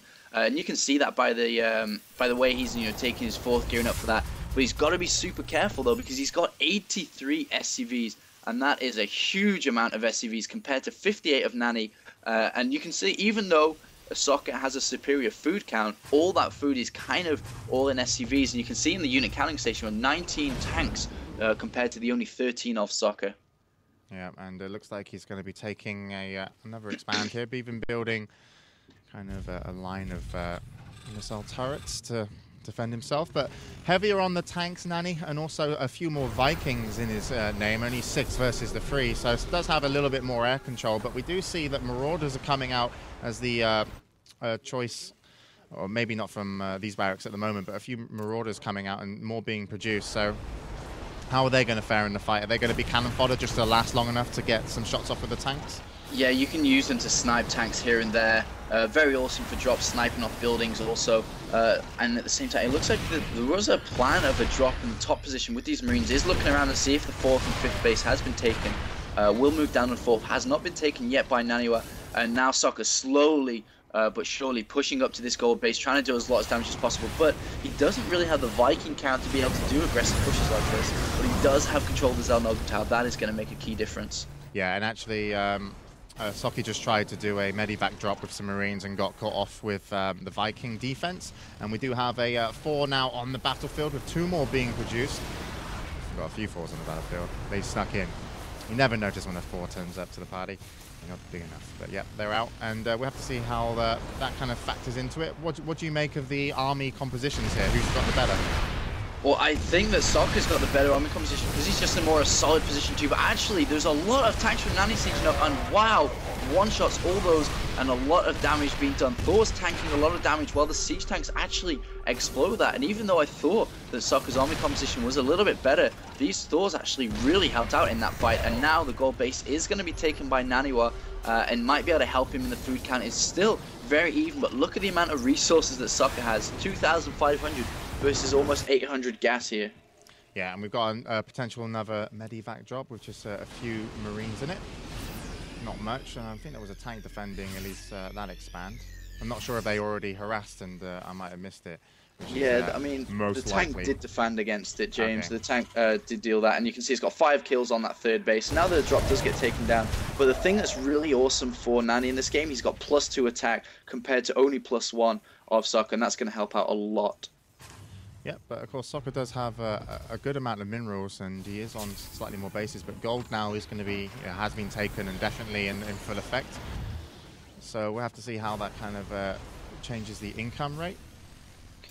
I don't think it's going to make too much of a difference in TVT because, like I mentioned before, it's kind of all about the gas, and the gold only gives you a big influx of gold. But hold that thought though, because there's a lot of Hellions coming down here with Blue Flame 2. Can do a lot of damage here. Yeah, Hellions trying to destroy the mineral line. Only 3 of them left as the Marauders are going to stim up and should catch him easily. And that Hellion almost gets away to harass another base, but won't. So a nice defense, and those Hellions, they're quite obviously cheaper to produce. So how was that trade-off for Nanua? Great trade-off on Nanua, did a lot of damage, and at the same time he's sieging up onto the production facilities of Soccer, and you can see here he's trying to get battle cruisers out desperately to help combat this, and Thors are going to be awesome against that. And plus he's getting the +3 infantry weapons. We haven't really seen infantry do that much, and I'm surprised that he hasn't got any armor upgrades for his infantry, since his infantry has been rather tanking damage rather than doing damage in this game. And he's even sending a few of his SCVs to die. Maybe he's got too many. Yeah, freeing up supply. I mean, he had so many SCVs. He's killed off quite a few now, down to 76. That's kind of a healthy amount in this matchup, but I'm really excited to see these battle cruisers being used. Obviously, with the patch changes recently, buff the battle cruiser speed, and they're going to be a lot helpful in this. But there are a lot of Thors and Vikings out, so I'm not sure how effective they will be. Yeah, we'll have to see, and they will be coming out soon. They haven't been scouted. We did have some Vikings just kind of fly over some of Soccer's base, but they didn't see what they wanted to see, and that huge amount of tanks and Thors all grouped up over there. But on the other side of the map, we do have the simmed up Marine Marauder combo doing a lot of damage, but still these tanks maybe aren't going to be able to break through after they lose their front line. We'll have to see, but it is going to have to be Nanua that brings back his tanks from the offensive position to defend, but he's in trouble as they've already sieged up for Soccer. But the Thors will remain a lot stronger in that situation, or at least they should do if they can get close enough. Taking a huge amount of damage, but there we go. And the tanks have been dealt with. So Soccer doing a lot of damage, kind of definitely, damaging the unit line for Nanua, but he must feel that he's done the same. So now with a transition into battle cruisers, how Nanua is going to feel about this? I mean, he's got Thors, which, as you say, are great, but of course they can be taken out as well with this Marine Marauder combo. Yeah, they definitely can. Battlecruiser is going to help out a lot, and I think this push by Nanua just might be held off with these tanks. He's got to be careful though, as Thors do so much DPS, they attack so fast, but it looks like they will be cleared out, especially with this infantry reinforcement. And now I think Soccer's back in the driving seat, especially because he's got this higher tech advantage with the battlecruisers, and I think he's actually hiding them. He hasn't really displayed that tech yet. I'm looking in Nani's vision. He has no idea about it at all. Yeah, he doesn't know he's got them. I'm just looking for the battle cruisers because, they're not big enough to find for someone like me. But either way, when they get into the battle, as he does have 4 of them, he's hidden 4 battle cruisers from me. I'll find them later. But I'm not even going to bother looking. And he's actually making 2 more. So tanks and Hellions going up probably could be the end for Nanua here once those battle cruisers join the fight, especially if he doesn't have anything to take care of them. And, yeah, I mean, if you look at the army composition of Nani, James, he's just pure tanks. 14 tanks and only 2 Vikings. There is no anti-air anywhere. So as soon as the surprise comes in with these battle cruisers that are just hovering over the main base of Soccer, Nani's going to be in a world of trouble, because I don't think he has no idea about it. There's nothing he can do if he doesn't know about it. Yeah, and even this Marine Marauder combo has been very, very good in the earlier fights. Of course, right now, versus the 5 siege tanks, that won't make much of a difference. But what's Nanua thinking now? Because he's got 16 tanks. Should he have an idea that something like, battle cruisers or something else could be out? Because he doesn't see a huge amount of tanks. He doesn't see a huge amount of Marine Marauder as well, so he's obviously feeling that he's not being shown the full army, surely. I mean, that's what he should be thinking, but he isn't for some reason, because he's only building Hellions and tanks over and over.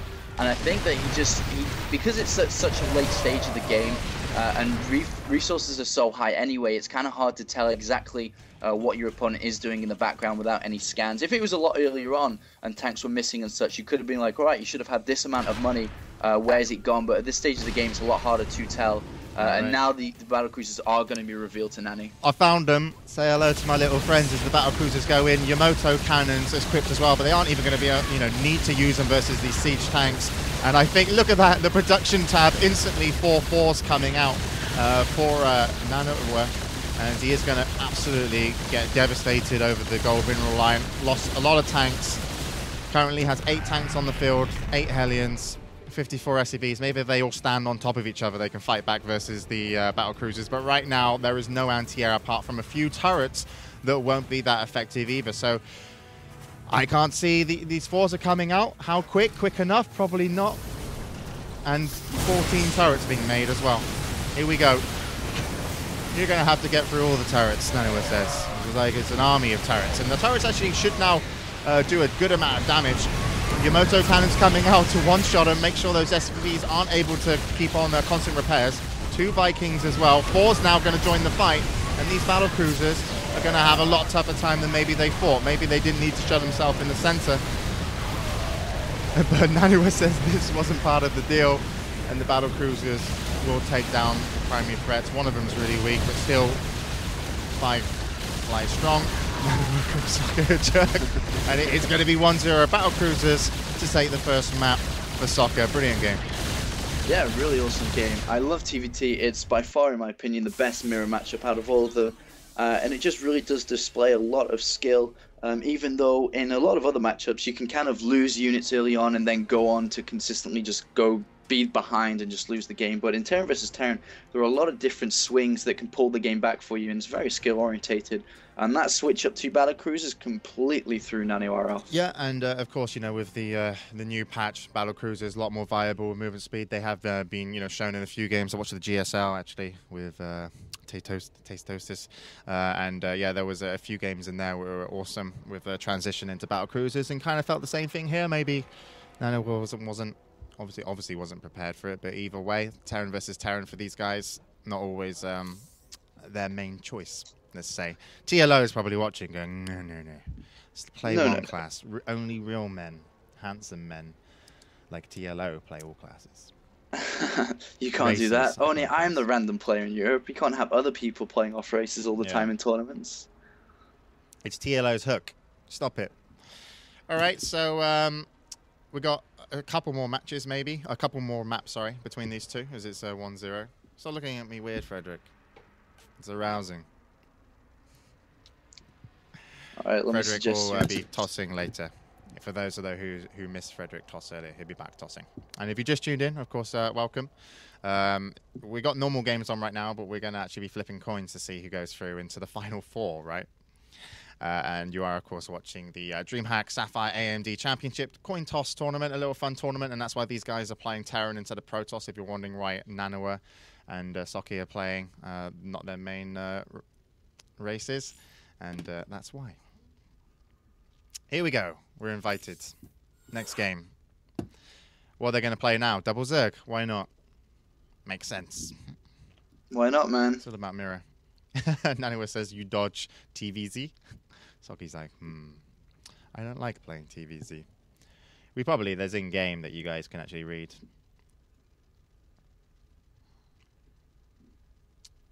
I actually prefer watching these games, these TVTs and off races, more than I'd probably enjoy watching a Nanoa versus Soccer PvP, actually. So I'm quite happy that they're deciding to go off race. They're taunting each other in chat. You scared, not confident. And Socky goes, both. My TVC is really bad and ZVT good, though. Yeah, because he plays. Yeah, so we have to see. It makes no sense. All right, so yeah, we'll see what they decide to play. They haven't readied up yet. I'll tell them we're good to go. We might have a mirror. ZVZ. How are you enjoying the tournament so far, Apollo? I'm finding this very interesting, actually. I'm actually loving the live coin flips more than anything. I think that's really interesting. Yeah. It's so funny. I'm just trying to find battle cruisers. It's like a Where's Waldo, but with battle cruisers. There's a game in that somewhere. At least I'm playing it. I'm addicted. I'll still look for battle cruisers, even though this is Zerg v Zerg. Ah, he changed to Terran last minute. Whoa, Nanny was Terran. Mana. Bad mana. So lame. That is the comment chat. All right, here we go. We're going to be in map 2, already 1-0 in favor of soccer in the coin toss tournament here, sponsored by Sapphire, AMD, SteelSeries, and Azo. And we've got Soccer Fan Club of, I can't really call it a club because it's one person rooting for soccer. But what do you make of the matchup? What do you make of the map, Apollo? Talk, God forbid, talk, so I don't have to. Yeah, man, I'll be delightful to talk. Right, well, this matchup, Zerg vs Terran on this map, most people do believe that it's a Zerg map, but as recent times, I personally believe that it's changing more into a Terran orientated map, especially because if you look in the middle here with these destructible rocks that lead to a shorter pathway towards each other's base, and 2 base timing attacks from Terran are really dangerous, especially because of this pathway. As soon as you knock this down, it's a very short distance to reinforce your army. And not only that, is that this pathway just narrows all Zerg units. They cannot get any decent surrounds, and all units are going to have to go in one wave towards the Terran army, and that just makes splash damaging units like tanks so much more efficient. All right, and we'll see what kind of openers they're going to go for. I guess you won't predict anything apart from a natural for Soccer, since these are new to me, these rocks. These are structural debris. That's how old school I am. Really? You played the scrap station when it didn't have them there. Yeah, they brought this in quite a while ago to help out with the expansion, because it was really hard for Zerg to expand back in the day because there was just too many pathways for you to actually defend your hatchery and your natural. So they added this in. Yeah, no, I've seen it many times. I just haven't played it with it on because I was playing with you in beta. Remember? Yeah, man, we were like the best 2v2 team ever. We were undefeated. We're undefeated in 2v2 right now in live, aren't we? Oh yeah. Admittedly, we haven't played a game together in live, but still, that's undefeated to me. All right, so Overlord got a bit of vision. We got 2 barracks going up. The second one almost done. First one going to be sending out some Marines. Zelnaga, as I just call things their names. Lag, Nanawa. Nani. Damn it. We might need to coin flip this game if he disconnects, man. Yeah. Don't worry. Just a half disc. Well, that's okay.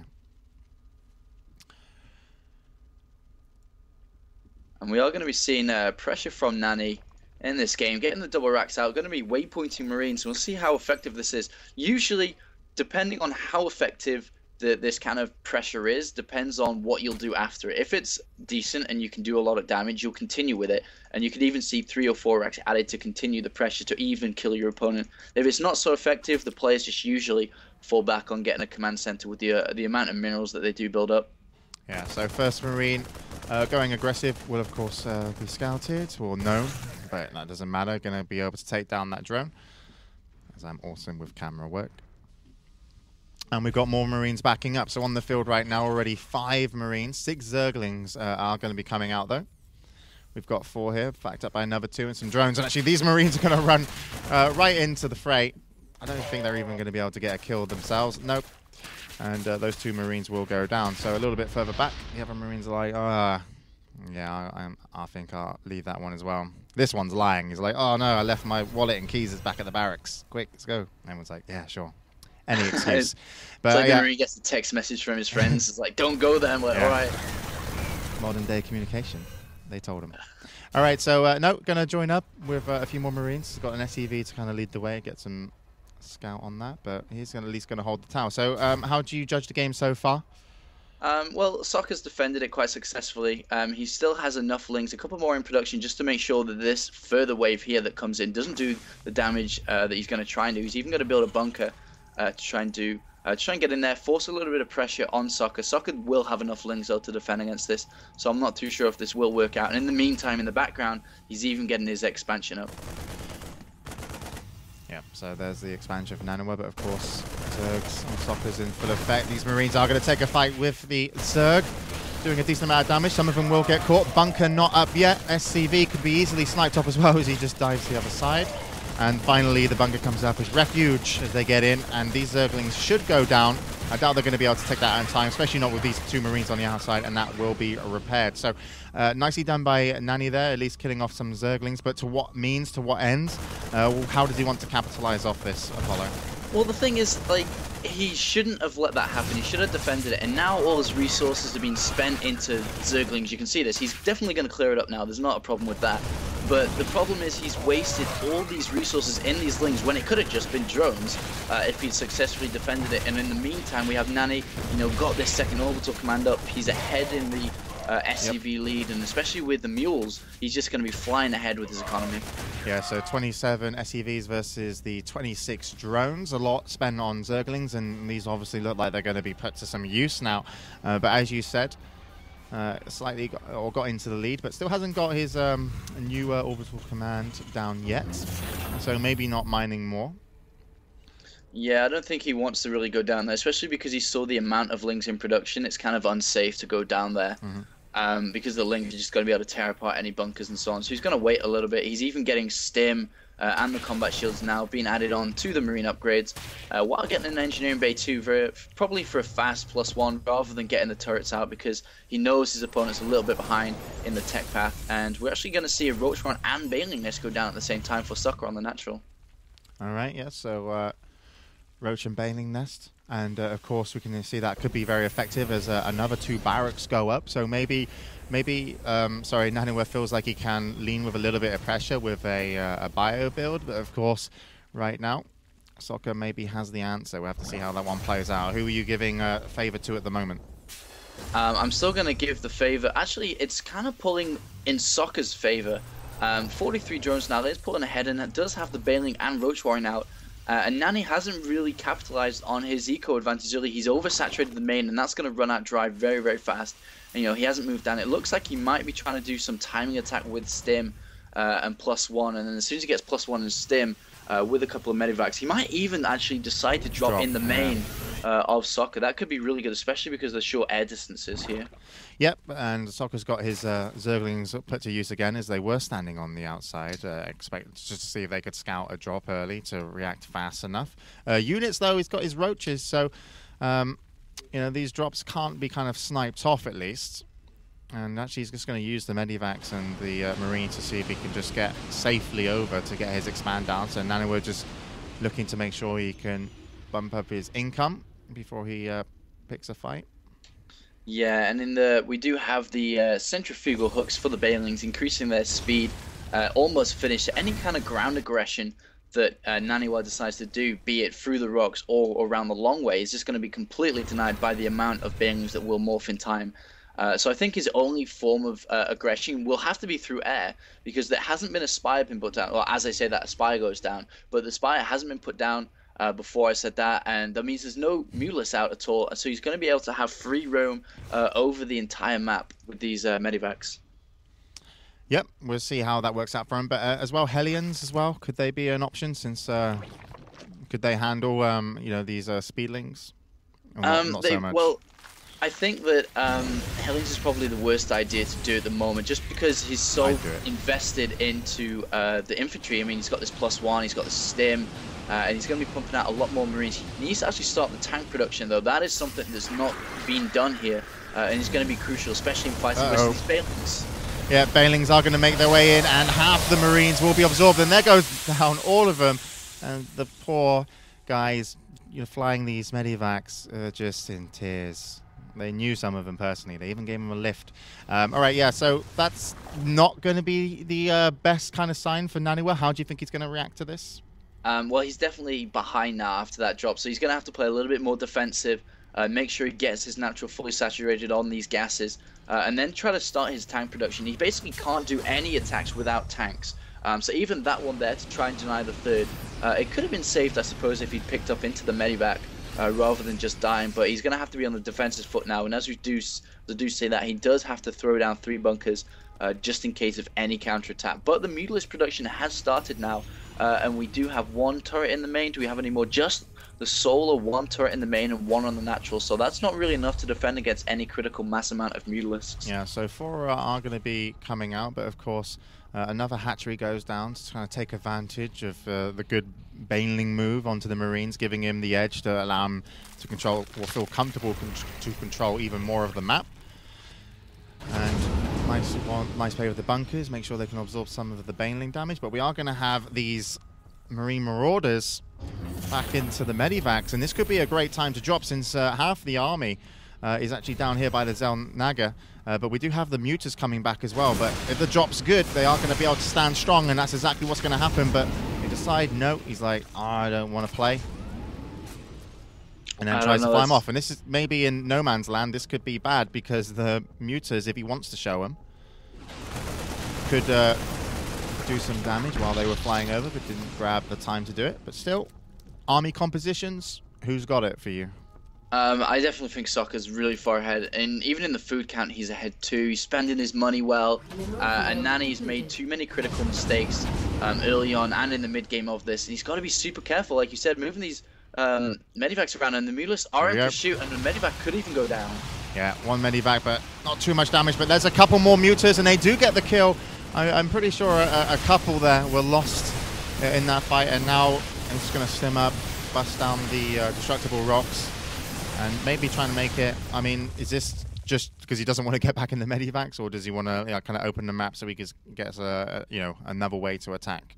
I think Nani knows he's behind, and we're going to probably see a push soon with tanks and marines, especially down this narrow pathway, while trying to drop around the 3rd and the 4th. And we do see that Soccer does have the gold up and running now, but there are so many units out, and the infestation pit has been put down, so we'll probably see some infestors coming into play. And +1 melee attack and carapace is just about finished for the Lings.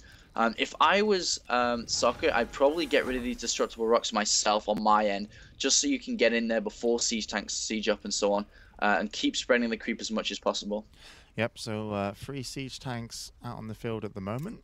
4 out on the field, 2 more in production, so definitely these tanks are going to be maybe a saving grace. We've got, of course, another hatchery now on the gold, so Soccer should be flying ahead with minerals, and it's going to be Naniwa that has to respond, has to act, has to make something happen, and it looks like this could be the push that he hopes will maybe make a break, but of course he might just be moving forward and to get some more minerals. But either way, we'll find out, and he should be seen now by the Zelnaga watchtower.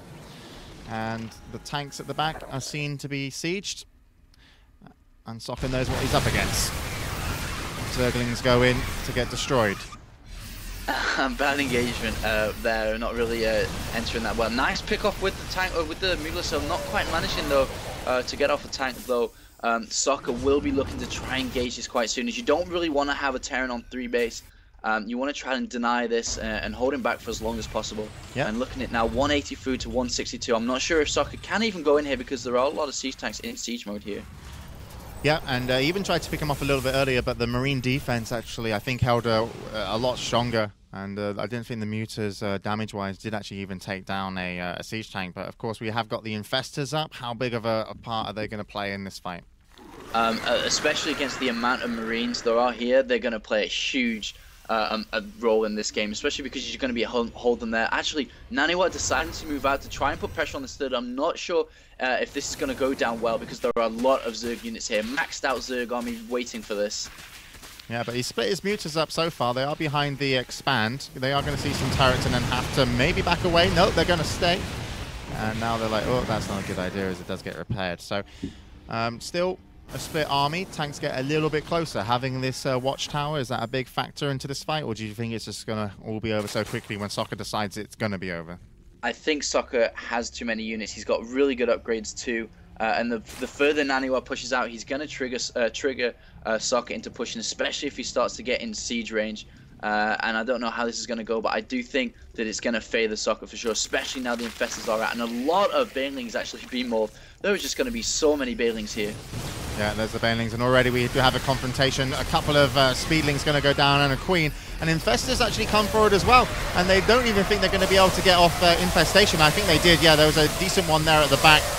But he does feel like he's got a lot more. It's just going to go in, has killed the Marines, rolls over the tanks. And now let's see what they can do. Can Soccer kind of push a little bit more? But of course, with the Planetary Fortress upgrade, are these Banelings going to be able to break it? Yes, and they are. Easily.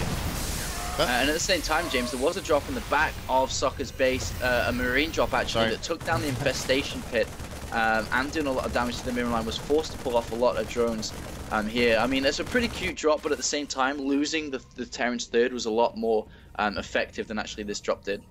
Yeah, and you can see gold in full effect at the bottom here. One spine crawler up probably doesn't, won't make a difference if they do decide to go down there. He's just gonna have to keep a track on Nanoa. In the production, we do have 2 more tanks and marines coming out, so it's the combo and 24 banelings being morphed. So more and more banelings, just kind of looks like Soccer's trying to just keep his masses high, keep the ability to be able to swarm his opponent, because if he can, as you say, deny this expansion. And this command center going up soon will probably be another trigger that I think Soke might want to attack again. He's most likely going to break it. Yeah, and there are a lot of Marines in this composition. And the thing that really didn't work out for Soke is that he lost all them Infestors. Actually, he's moving in with these Mutalisks. Might be able to pick off a couple of tanks.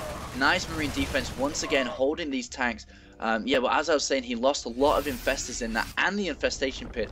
So we're going to see, we're going to have to wait a long time until these come back out, which are going to be key in defending against this Marine push. And Nani actually has really good macro and has got this third backup, but has a lot of units. I'm pretty sure that, yeah, +3 is in production now too, but as soon as that finishes, it's going to be really hard to use Lings against this without Infestors. All right, so we'll have to see if it's going to change the pace. Naniwa might be able to come back in this one. Soke holding off another mineral line. And Nani's going to come in with the Marines and take it, but of course, looks like Soke wants one of his own as well, and he will take his. So still income higher for Soke, but now with the upgrades, is that just a killer difference? Is it going to mean that he can't push on to Planetary Fortress? Can't contain him? Maybe. I mean, is it